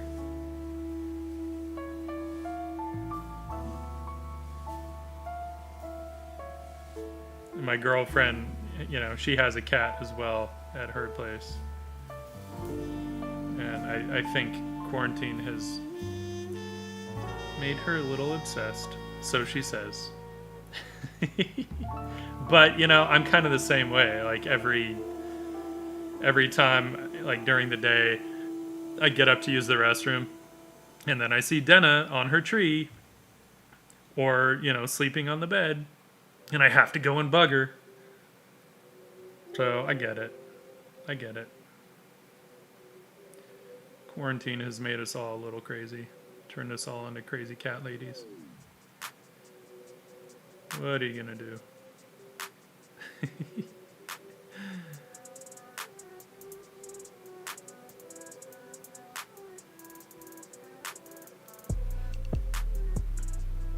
Yeah, you know, she's pretty good about it though, I have to say. She mostly just bugs me when she's hungry. Occasionally she does bug me for attention, but usually for her, like, because right now she just went and hopped up on the couch behind me, so sometimes for her that's enough. That's enough of like kind of just being close, you know, is like all she really wants.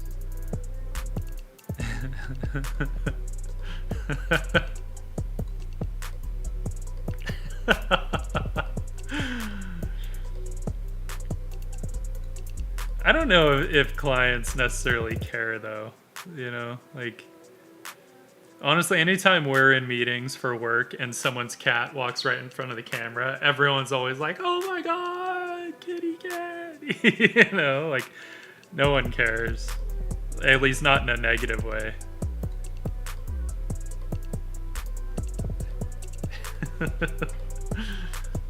But you know, like my cat, she doesn't really like hop up on stuff. Freddie B. Sal, thanks for the follow.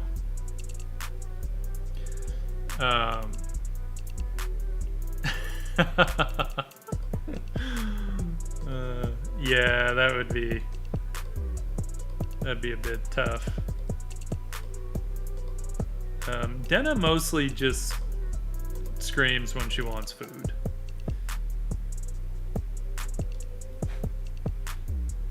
Or she will just sit there, like, staring at me. I'll feel this little presence off to my left, and I look, and she's just looking at me. Just sitting there looking at me.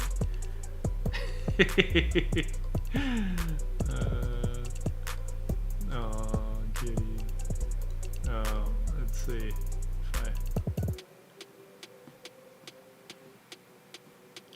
I'll show you. I have a picture of her mad dogging me for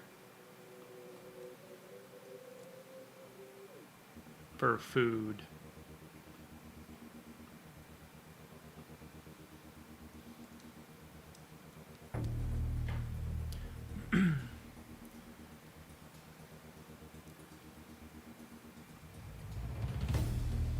So that's what she'll do. She'll just sit there and stare at me. I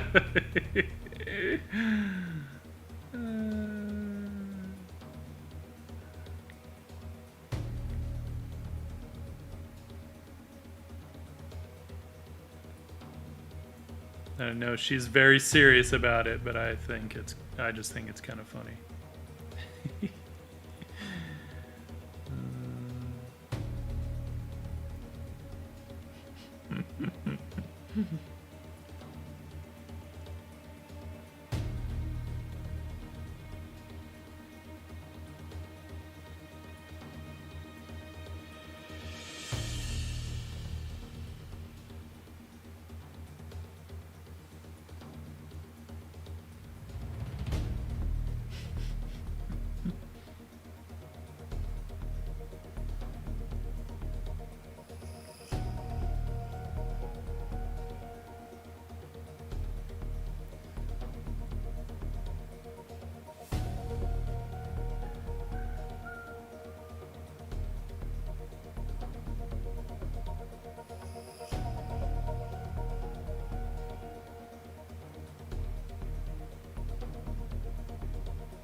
Ooh, I did want this to feel a little more metallic, so let's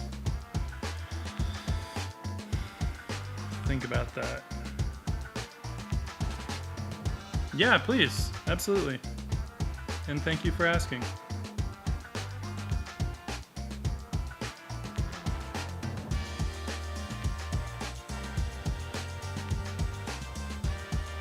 Aww. So cute. Those are great markings. I love that little bit of orange.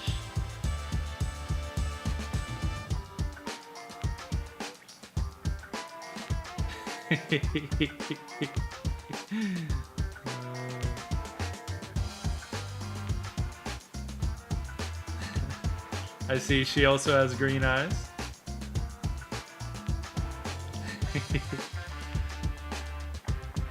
So cute. So cute. All the kitties.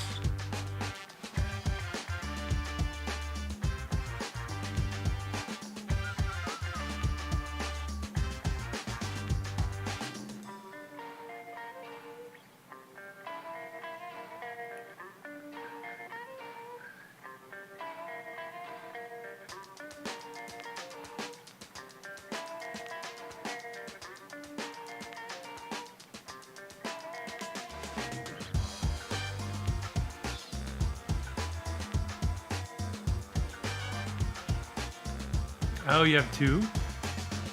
Aw, little Torty.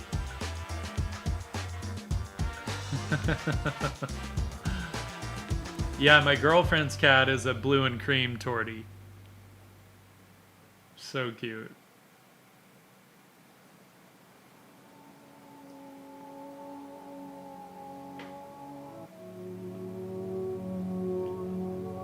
I think Torties tend to be kind of vocal, don't they?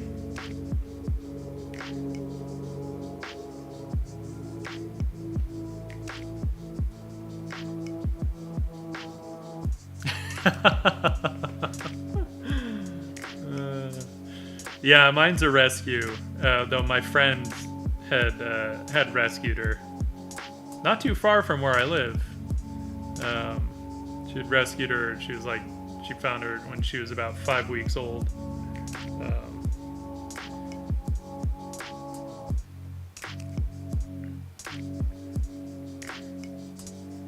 And then I was like, I'll take her.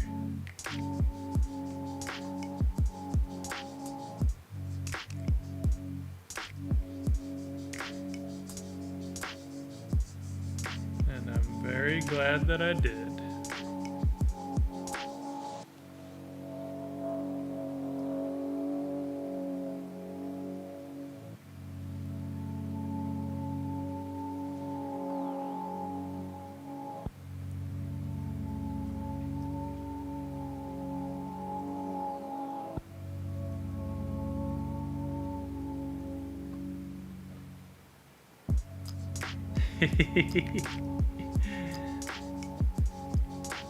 Yeah, it's funny because like I will tend to like donate a bit to charities, you know, each year, and it's always like some kind of animal rescue stuff.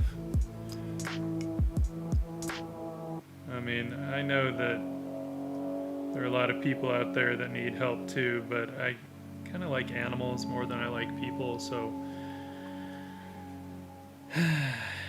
you know, and people are just creating a situation where animals cannot help themselves, so they need us to help them.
Yeah. I prefer to kind of do some of the local places. But yeah, there are some bigger ones that I'll help out too at times.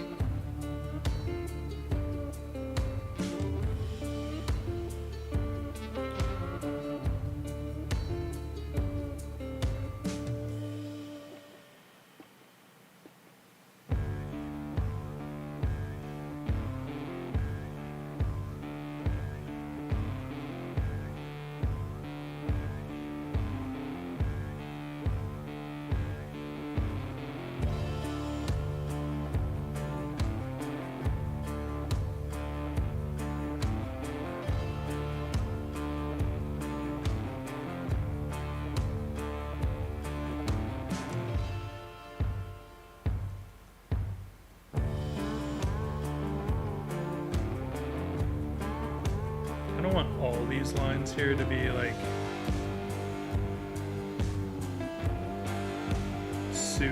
super apparent.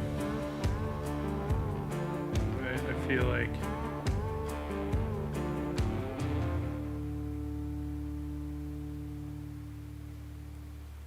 it starts to read. It'll start to read too much as line work if I do that. So it's good to kind of like hide some of them, lose some of them where I can, where it makes sense to do that. I feel like I might need to go in and bolster a few of I's lines, because I think some of those I let get a little too lost.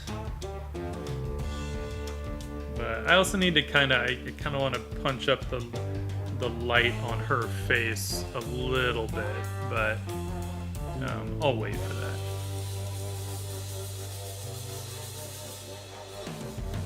Oh, right on. So is that what you do now? Do you do game design or anything like that?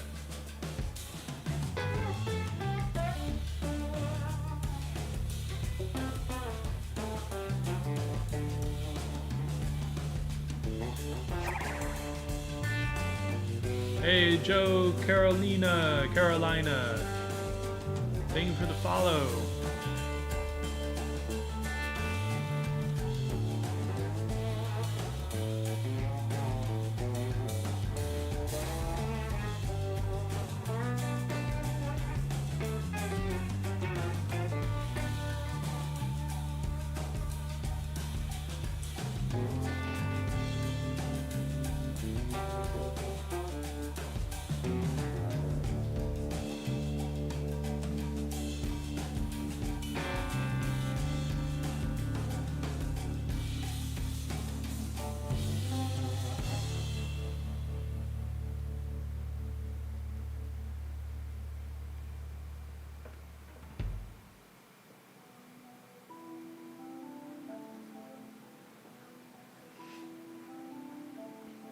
Oh, right on.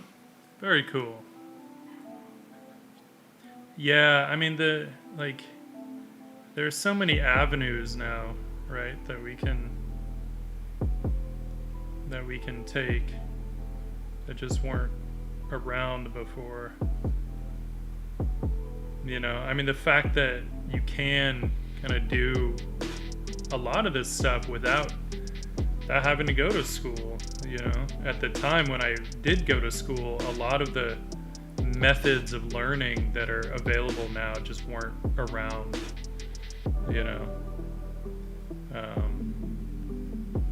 I mean, Gnomon was one of the first as far as any kind of online stuff, and I think they started when I was partway through Art Center. And definitely weren't around when I was going to animation school, which was back in 2000. So, I mean, there really were not a lot of options back then, other than like if you wanted to just scour the forums and hope that some professional would give you some useful pointers.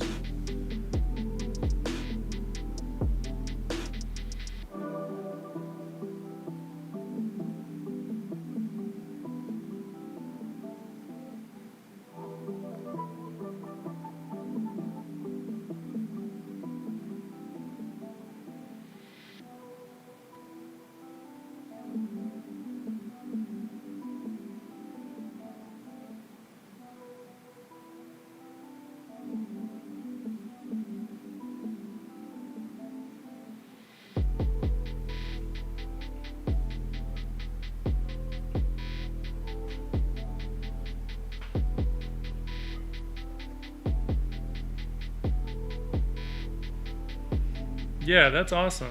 And I mean, honestly, like if you're content kind of doing what you're doing, there's no need to work for a company, you know. I mean, you know, there's so much that I do love about my job, you know, and working full time. But there's stuff that I do miss about being freelance. It just, the things I miss, I think, don't outweigh the things I don't miss right now.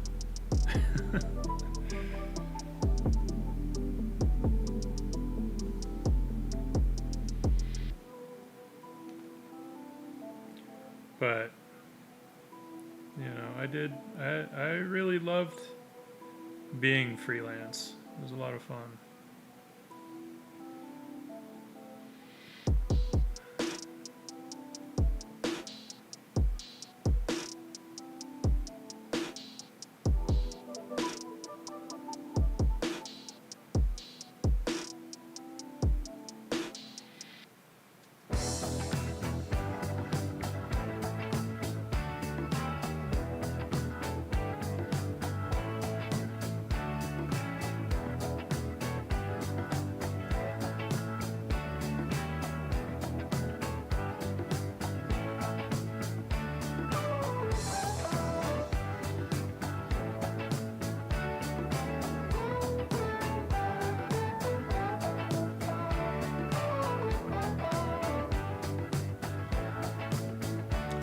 Yeah, that's what I always kind of battle with, is like, I love the stability of the full-time gig, but I really miss the freedom of the freelance gig. It's like, but you know, obviously, of course, right now, people that have full-time gigs, not the time to give them up. You know, but I've been so happy to see people on Twitch, you know, that like once this pandemic stuff started, and people that just started streaming full time basically because they didn't have anything else that was available, and you know, they're really like making it happen, and I think that's so awesome. I love that.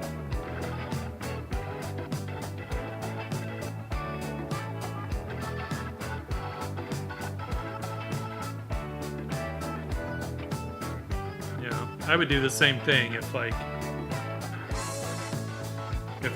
did, you know, lose my job. I'm not going to, knock on wood, but you know, if for whatever reason I did, I would definitely, like, one of the things I would do is just start streaming, like, probably, I don't know, 5-6 hours a day.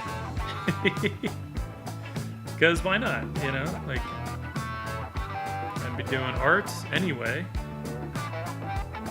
So, might as well stream it.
It's funny though, because, you know, I do work working in advertising, it's a super high octane industry. It's like the turnaround on deadlines is crazy fast. You know, it definitely like takes its toll. I mean, 2 years ago, I did not have nearly this much white in my beard. My beard is like pretty much black. But at the same time, like, I often think about where I would be without it, and I feel like I would not be as far along with my art just because of the mileage that we get. You know, I mean, there was a point there, a good several years, where I was doing 5 to 7 sketches a day, you know, and you know, when I don't know if I have a good example of like the level of finish that I was doing at work for my pencils. I might. Let's see if I do.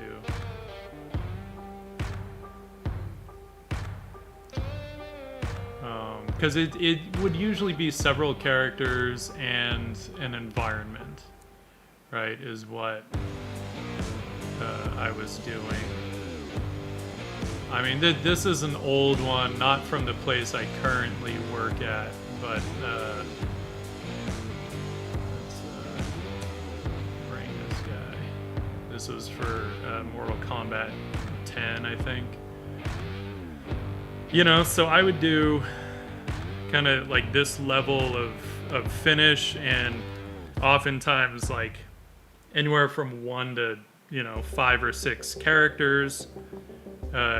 At my current place, usually actors, so I would have to get likeness on all of them, and be doing, you know, 5 to 7 of these a day, 5 days a week, for,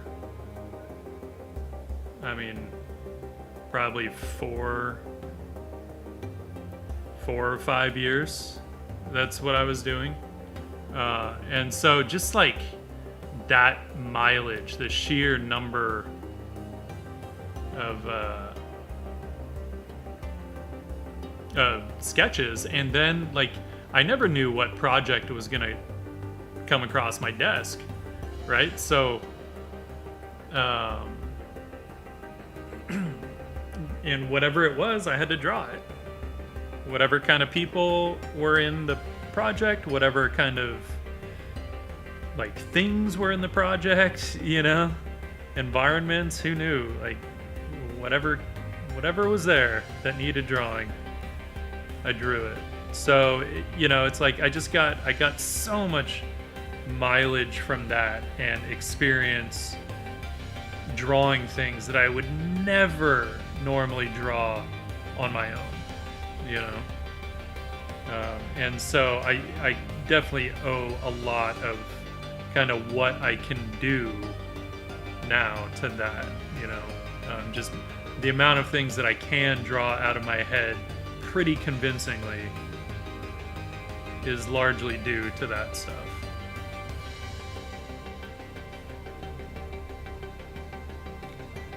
Yeah. And you know, it would get a little tiring at times, but at the same time, like, it was also really fun at the end of a week to look at all the drawings that you had produced, you know, and know that you got some shit done. It was a lot of fun. Now, lately, like the last couple years, I've been doing a lot more illustration. Not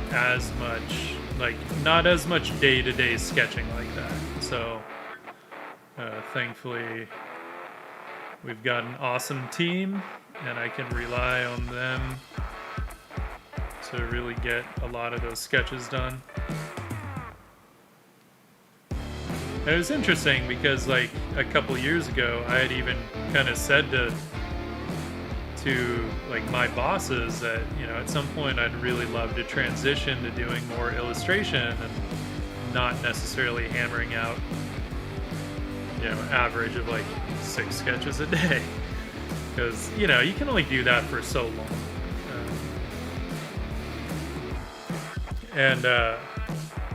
And then inevitably clients just started asking for more illustration, and it was like, damn, okay, that's what I wanted, and that's what happened.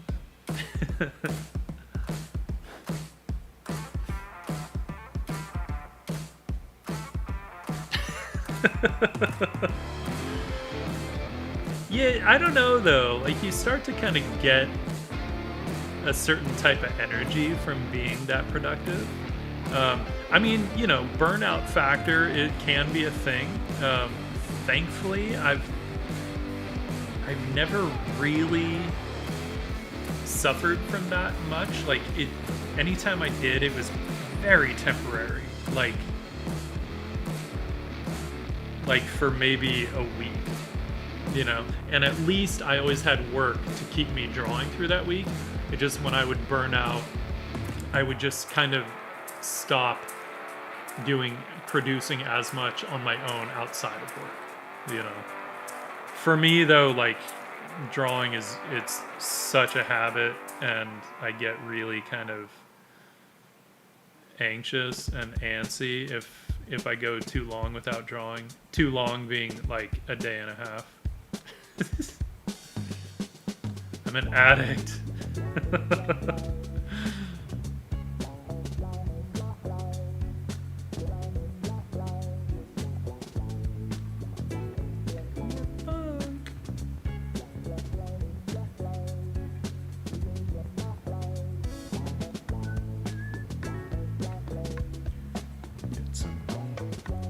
Texture, like this is some kind of a rather worn strap here. Doesn't take much, right? Most of it's just edges. The usual shenanigans.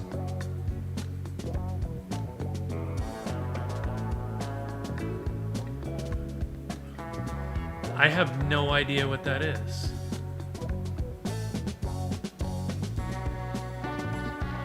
Damn. That's rough. Like, can you not do anything? Like, would you be able to doodle on an iPad or anything like that? Or is it just like, is it like constant pain? Or I don't know what I would do.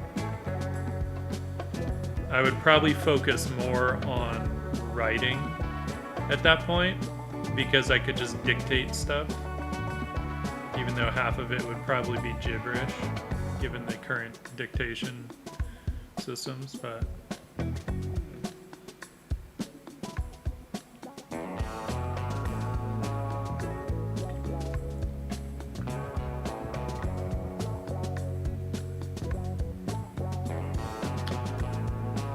okay.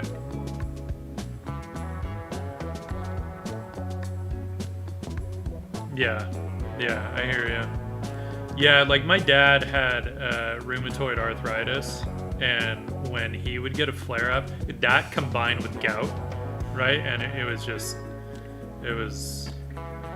gnarly. And he would be down in bed for a week, sometimes 2 weeks, joints all swollen up, you know.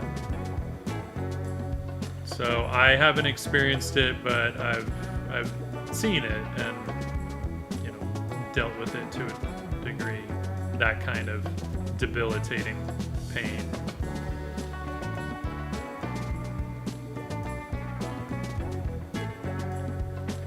Oh yeah, crazy.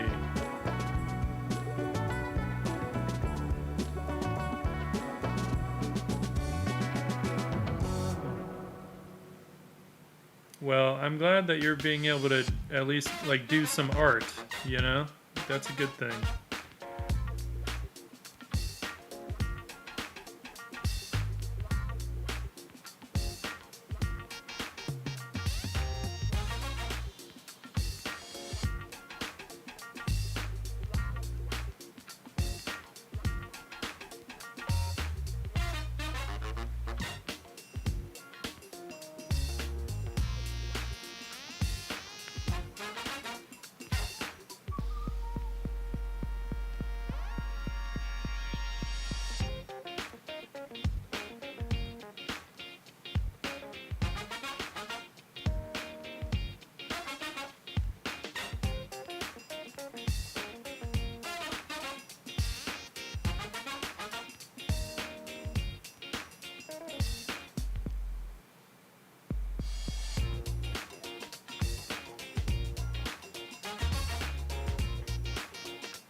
Yeah, I bet.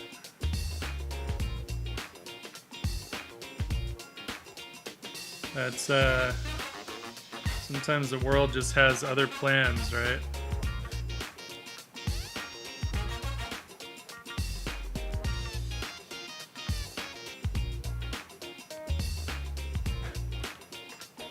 I know your fur is all over. She doesn't care. She opened one eye and then closed it again.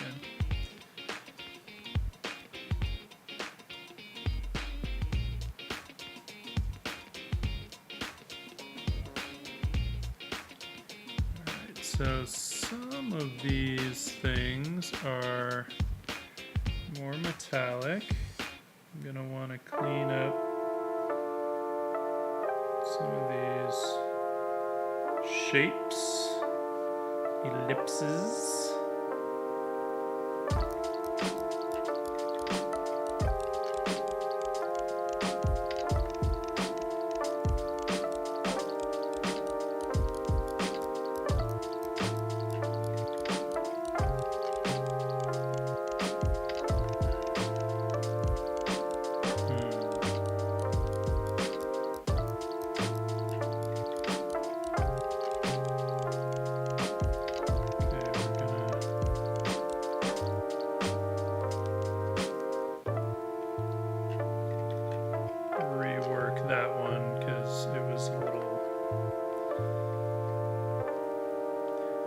Not right, which means it's wrong.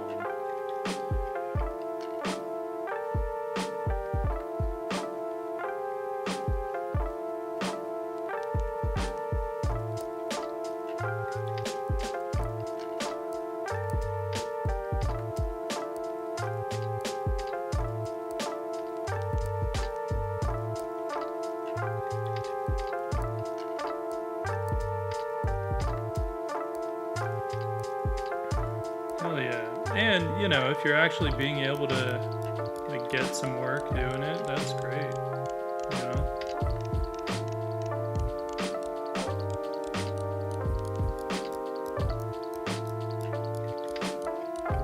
As long as you just kind of keep pushing it, right?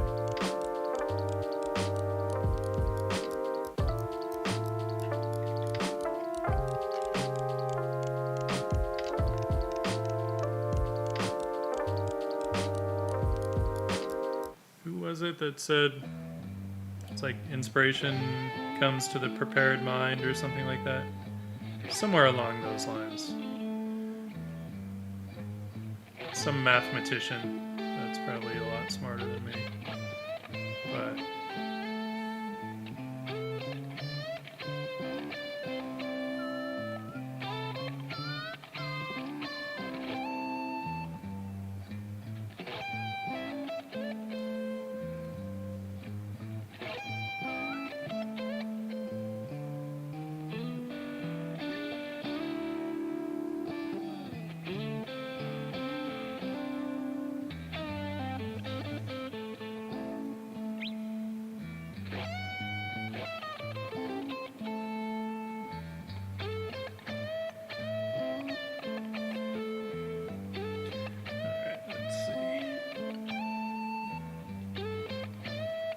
these lighter gray portions are all kind of, I want them to be a little metallic, like maybe sort of a brushed metal vibe.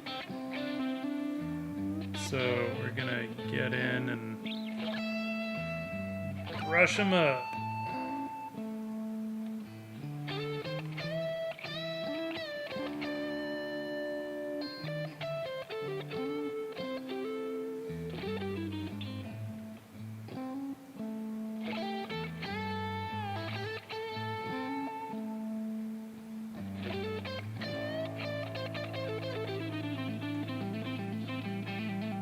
Is where a textured smudge tool comes in handy, big time.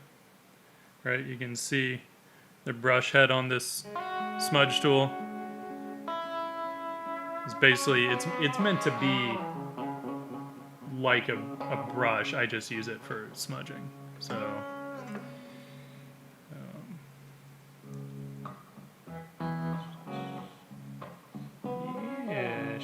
shiny.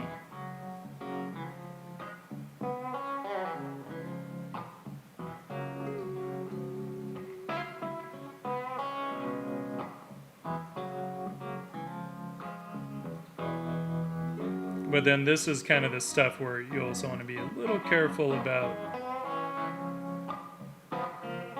the line work, right? And how you're treating it, right? Are you treating it as lines or are you treating it as form? And ideally you're treating it as form unless you want a line work kind of look, but that's not really what we're going for here, right? I think we're not like super heavily rendered because I'm not trying to do that. I'm not trying to make it look photoreal or anything, though I do maybe want it to have a bit of a photographic impression on first glance, but I'm not trying to trick people, right? I'm not trying to make them think that I went and shot pictures of Cyber Elves. As cool as that would be. And if I could do that, I would be like live streaming to the solar system from my interstellar spaceship.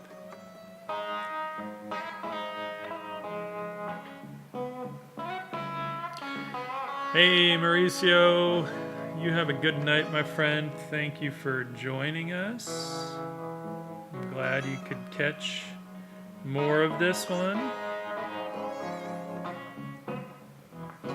You sleep well, have pleasant dreams. I hope they're a lot more pleasant than my dreams were last night. I rarely remember my dreams, and when I do, I almost never have bad dreams. But last night, I had to force myself to wake up because I was having this weird dream in which I'm pretty sure it was some weird fucking serial killer was like braining all my friends with a brick. I don't know where the hell that came from. And then I was like flying over this really creepy, like European style village, and there were all these little people meandering around, like normal proportioned people, but they were only about the size of a Barbie doll, right? And they were all like carrying these roses, and they were crying and just like wandering around. It was at night, and this village is like really poorly lit, and there's all these creepy little people wandering around crying with roses. And then I flew over this little courtyard where there was this like scary ass banshee, like just running around in circles. And then it saw me and was like chasing me and trying to like jump on rooftops and try and like snatch me out of the air. And I really didn't like it, so I had to like force myself to wake up. It was weird. It was disturbing. And I like, normally, I can wake up and then just go back to sleep again, but I was like, no, I am making sure I do not go back into that fucking dream, because that shit sucked. Not doing it. So I like forced myself to like wake up, open my eyes, wake up for like a few minutes, and then I went back to sleep, and then it was fine. But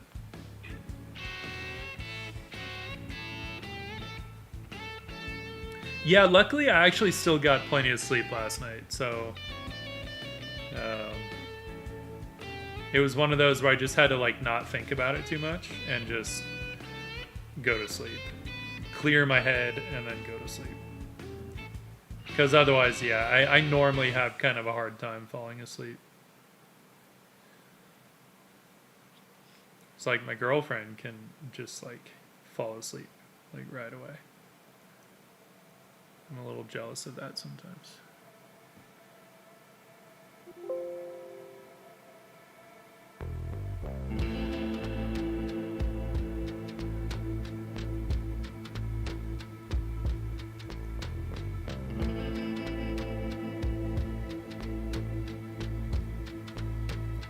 trying to get this arm to read a little rounder. Ooh, giant smudge brush.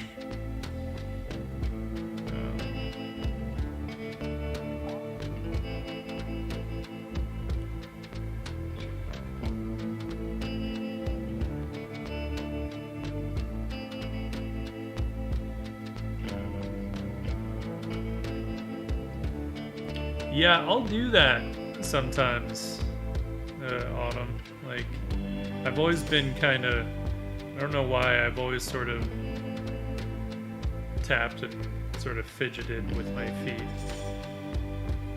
Although I feel like I don't do that as much these days. I don't know why. But I used to all the time.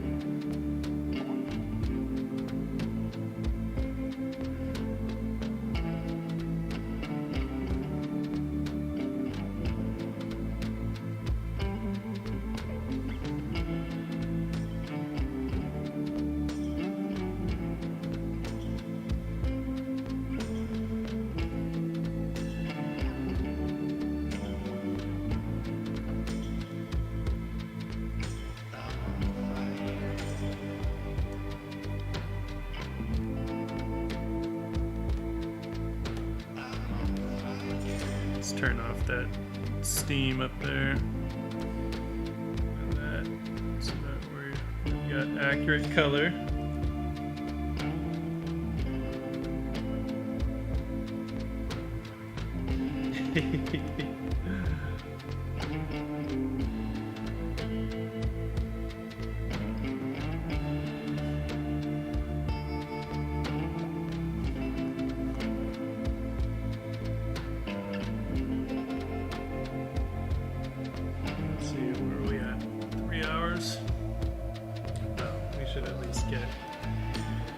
Further along, but maybe we'll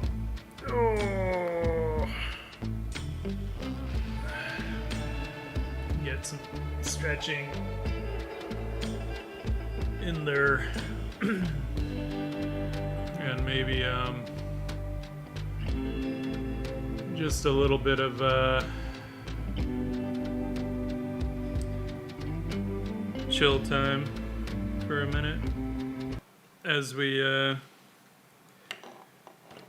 study this and decide what else we want to do.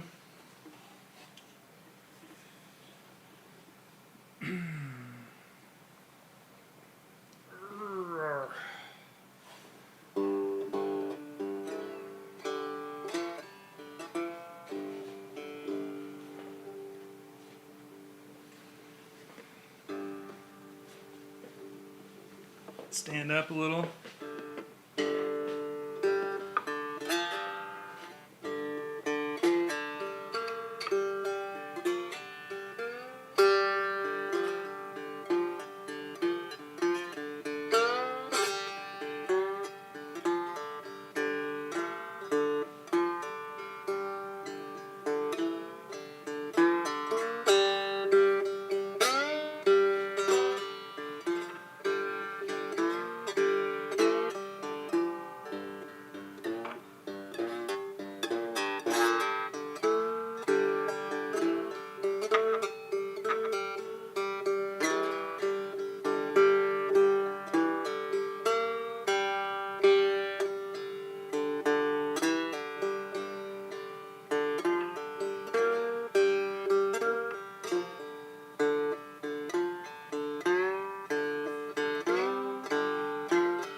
Hey, I'm Simmer. Good night, man.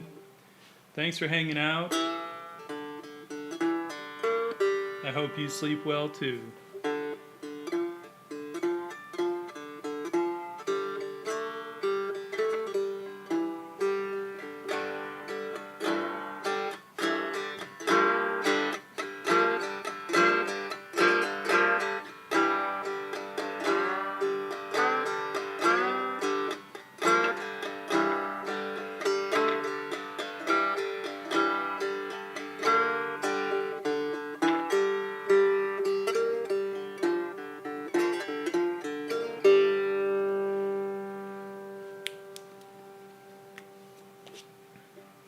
Man, I'm still not entirely sure what I'm going to do with that building behind them, but we're going to have to figure that out at some point. But I feel like that'll be a Saturday thing. I think it'll be a Saturday thing.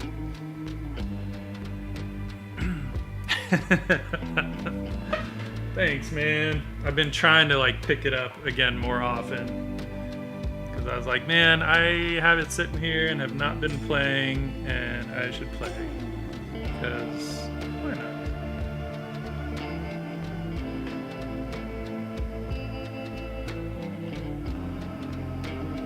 Ah, Nico-san. But, it was about 3 hours and 4 minutes in or something.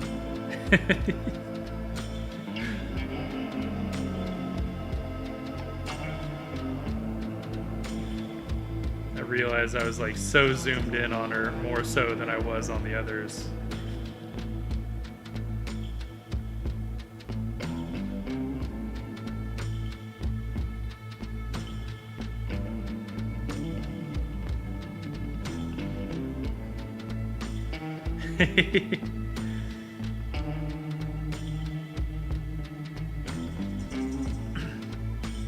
Yeah, it's funny because like really the only thing I just don't miss is the commute, you know, but like everything else,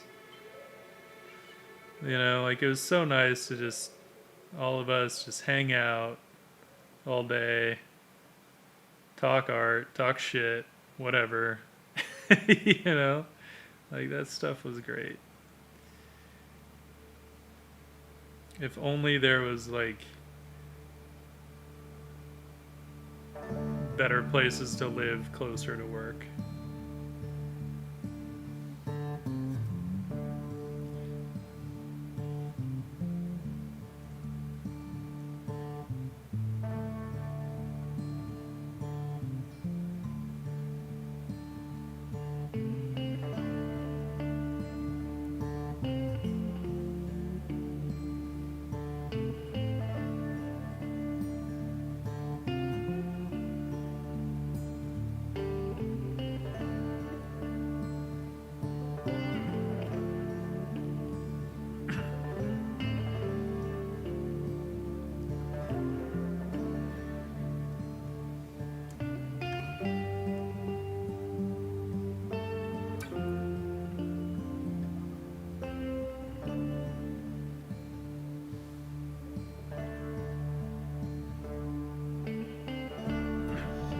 Yeah,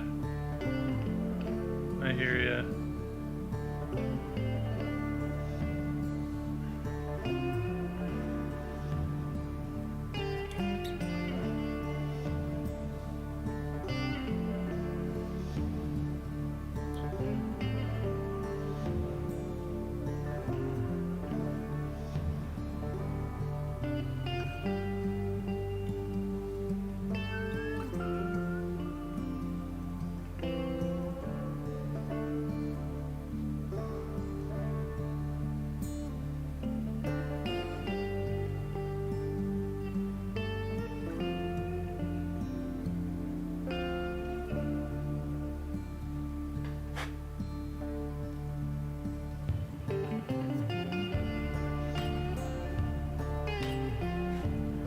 Denna, your fur is all over the Cinti.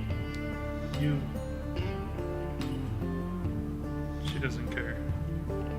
She still doesn't care.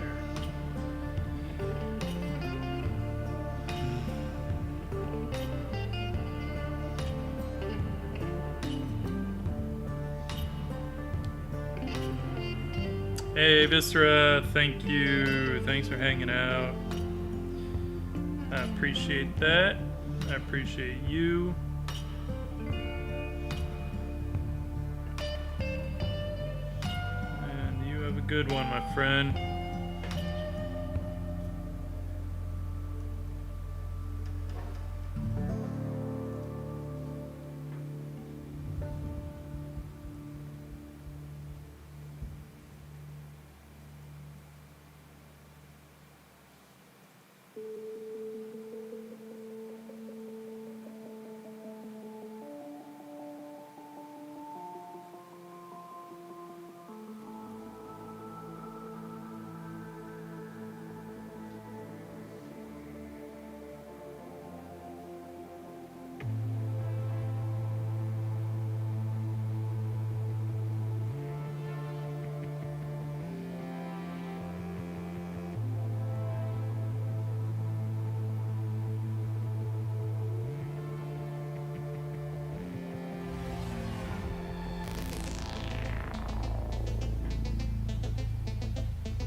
What's Yowzers, Vern NYC?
Don't really have to, like, you know, finish.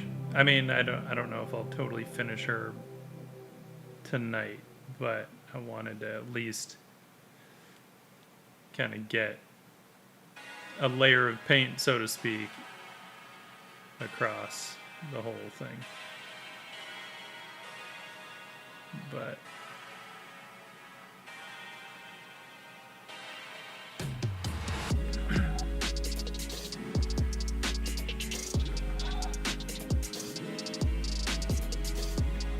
and I want to get the kind of rim light on her from the headlights, because it'll make a difference and it'll look cool.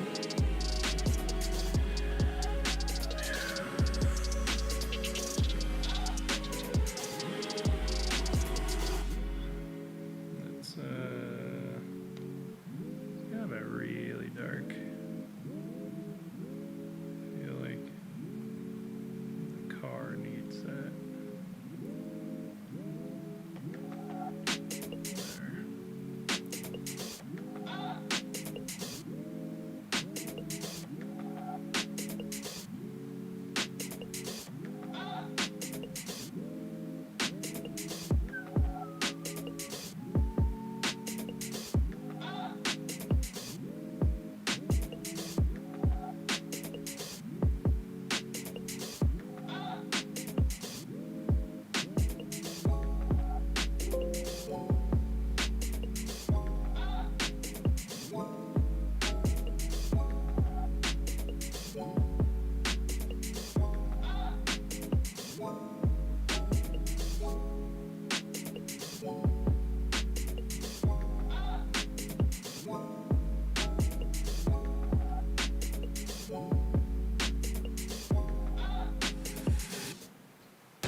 So yeah, I don't always want lines right around everything. There, you can see some of the areas it looks a little too like outliney, right? Instead of reading as like two forms that are kind of interacting in some way. So be wary of that.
bit of light on this.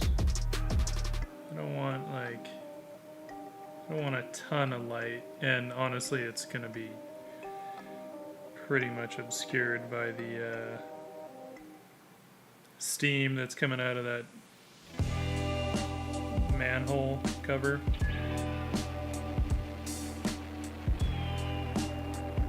He said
Hey, Calvin Sims Art, thanks for the follow.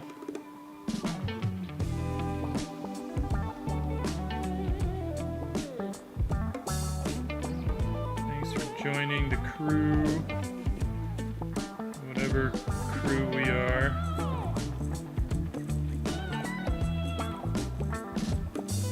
The Landerman clan. Clanderman.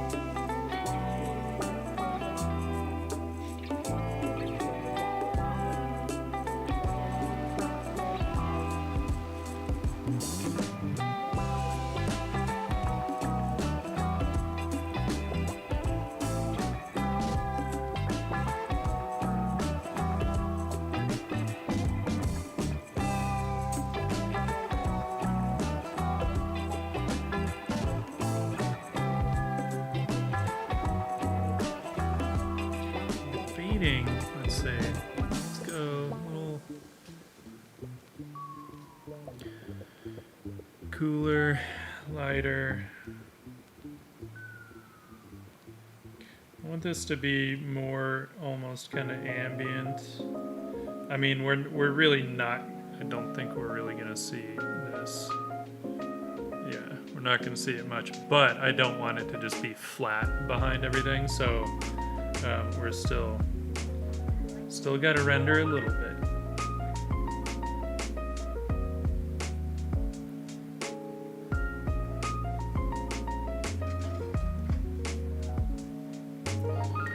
Word. Thanks, Calvin. Thank you. Yeah, we're coming along here, little by little.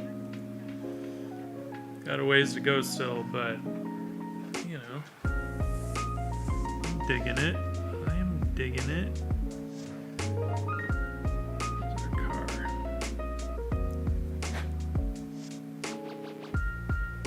I feel like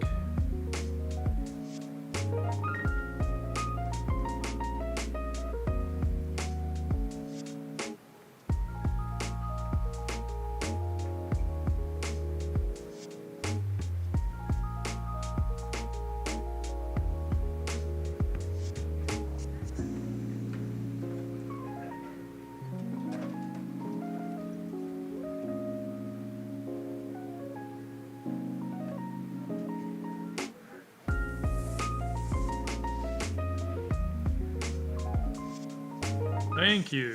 Thank you. Yeah, Instagram is kind of where I've been posting, I guess, the longest. So there's definitely a lot of shit over there.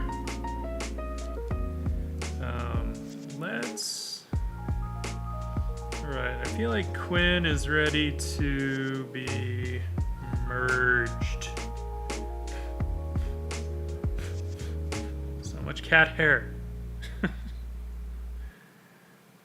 think I need to brush her. And the reason I will end up merging all those layers at a certain point is, like, once I've got pretty much everything painted, you know, at least for a first pass, then it's just easier to be able to really fine-tune the edges if the figure is in one layer. I can soften edges very easily that way, and do whatever else I might need to do.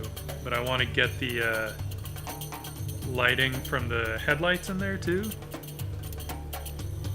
even though they're not, I know they're not hitting her directly, but you know, maybe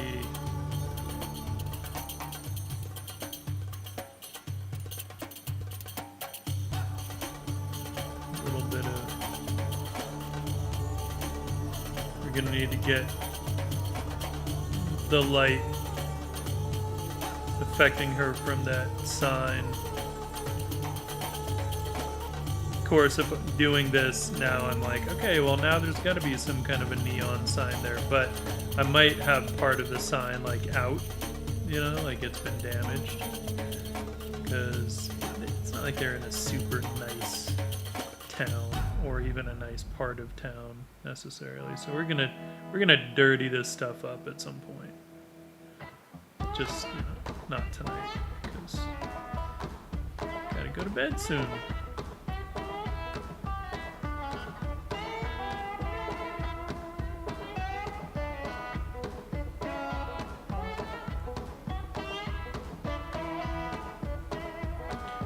Use that smudge brush. It is your friend, especially for hair.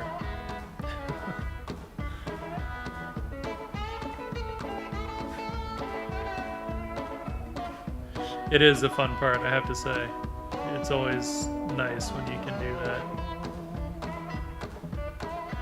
I mean, I'm so used to not really merging anything at work, or if I do, like, I copy all those layers into a folder and then just turn that folder off and then merge them elsewhere, just so I can always go back, because you never know what the hell a client is gonna want.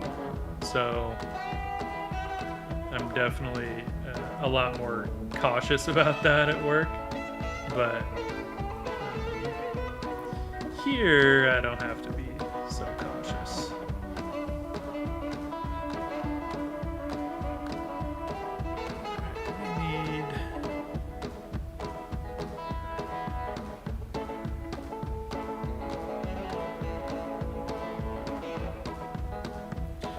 We need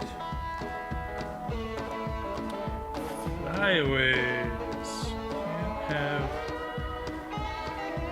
hair blown around without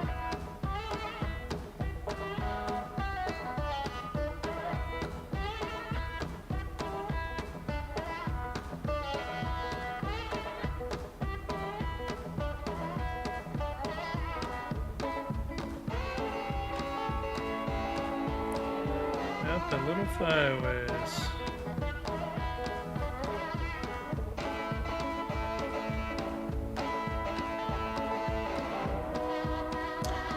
Yeah, so Nico, I'll do that at work, but for my own stuff, like I don't really need to. The layers are mostly just so that I can quickly get shadows and lights, right? At least indication of shadows and lights. But once I have those in there, I don't really need to be, like, I don't need all my layers anymore, you know? And it actually becomes annoying to have them after a while. Especially when I'm at this point where I'm really just like painting stuff. So like I didn't save her layers before merging. Because, you know, I'm a maverick.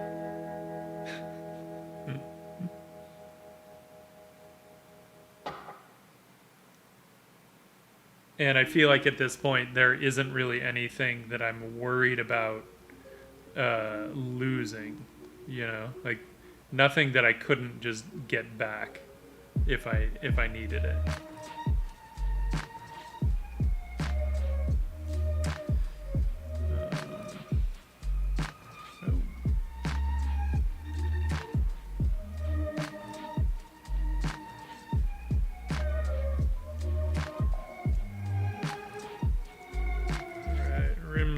Rim lights.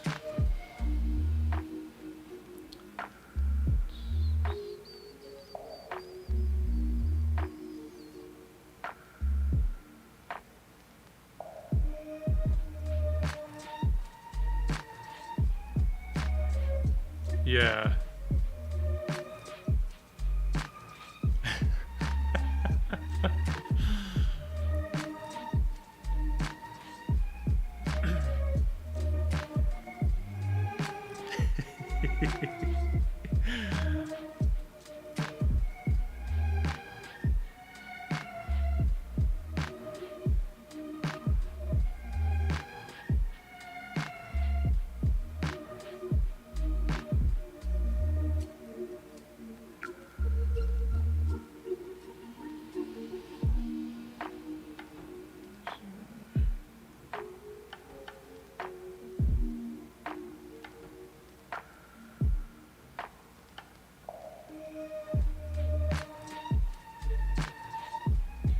Now, strictly speaking, the light from the headlights wouldn't be hitting this directly, so this would almost be as the form is turning away, you know, and they catch more reflection, right? As that angle becomes more severe, things get more reflective. So like this stuff is almost more of catching reflection rather than being actually lit by the headlights. But I just feel like if I don't get some kind of effect from the headlights on here, it won't quite look right. I feel like we need some of that.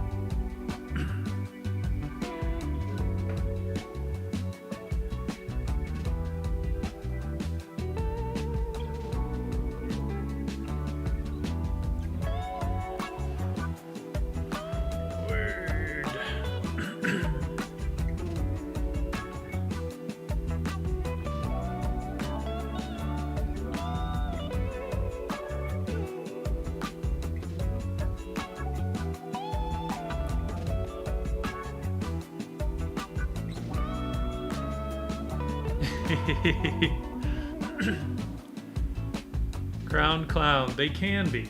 They can be. There's no guarantee.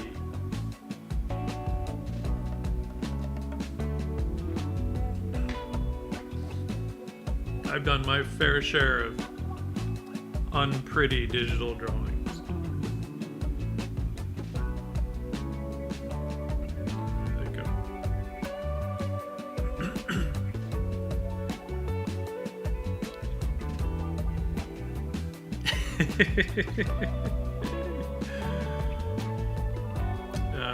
One thing I want to do really quick.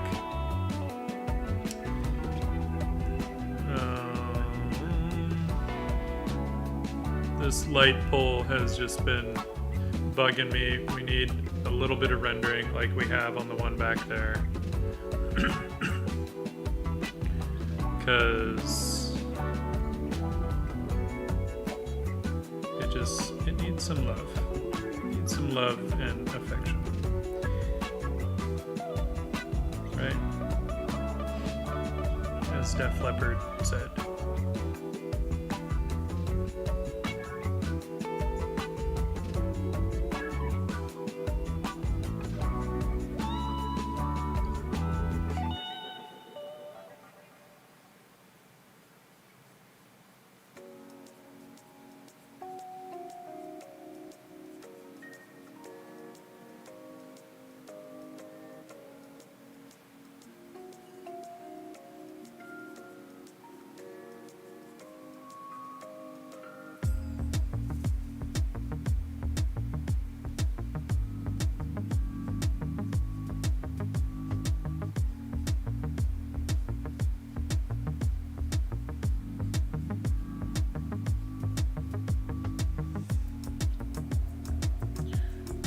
Nice, cool.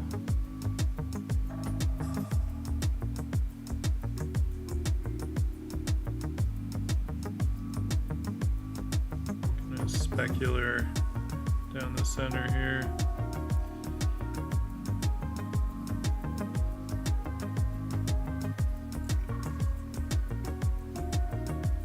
The flatness was just bugging the hell out of me.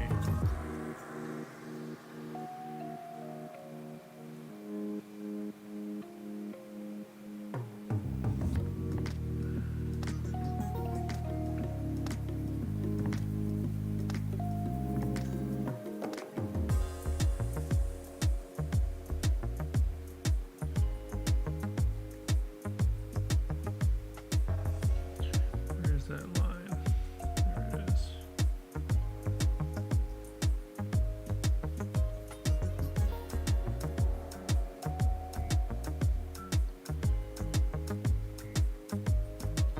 There it is.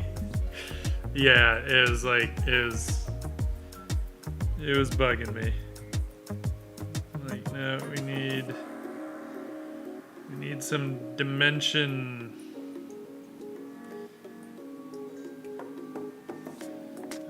But then the other thing I want to do, what is that? Well, I guess that kind of makes sense.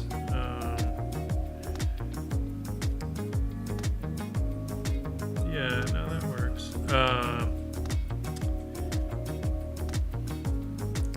gonna mess with the atmosphere a little bit here. See if getting a little bit more behind them will, I don't know if that'll help. I feel like it will. I don't want to go too light though, is a thing. So might not be the solution. I don't want to rely on like giving them some crazy rim lights unless I come up with a solution. I mean, I could easily put like a car back here or something, in which case, sure, they'd be catching some rim light, but I don't really want to do that. Rim lighting is sometimes just too easy of a cheat. You know, I'd rather kind of figure out a better solution.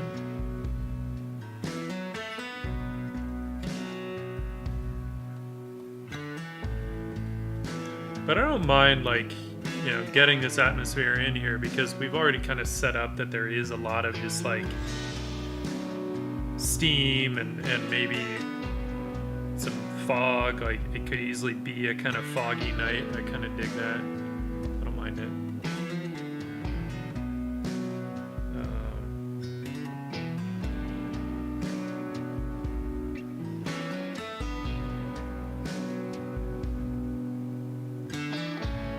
Just something to kind of help, you know, pop them out a little bit more.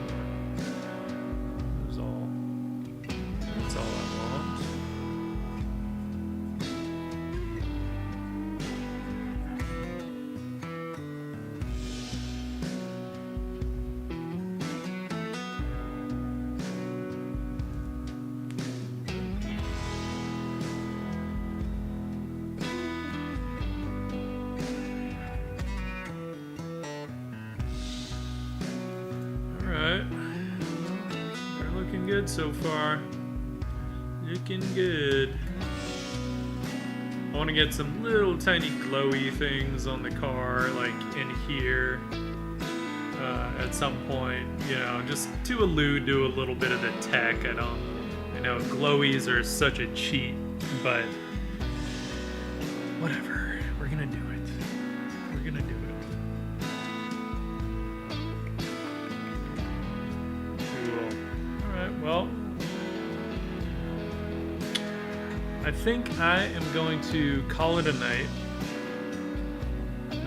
I gotta turn in, mostly just to stay on a schedule. I don't think I actually have anything I really need to work on tomorrow, but you never know. That can change super quick with like one phone call. Client's like, hey, we need this by the end of the day. Shit, okay. So, gotta be prepared. But yeah, I think I'm gonna call it a night. I want to thank everybody for joining. Alright, there's a weird little icon on my camera, and I don't know what it means. Whatever. I will be back on Monday. Maybe Saturday, but I'll probably work on this off stream just because it goes quicker, and I would really love to try and finish it up and hopefully get to some oil painting on Monday. Otherwise, oil painting will have to wait for Thursday. But I will be...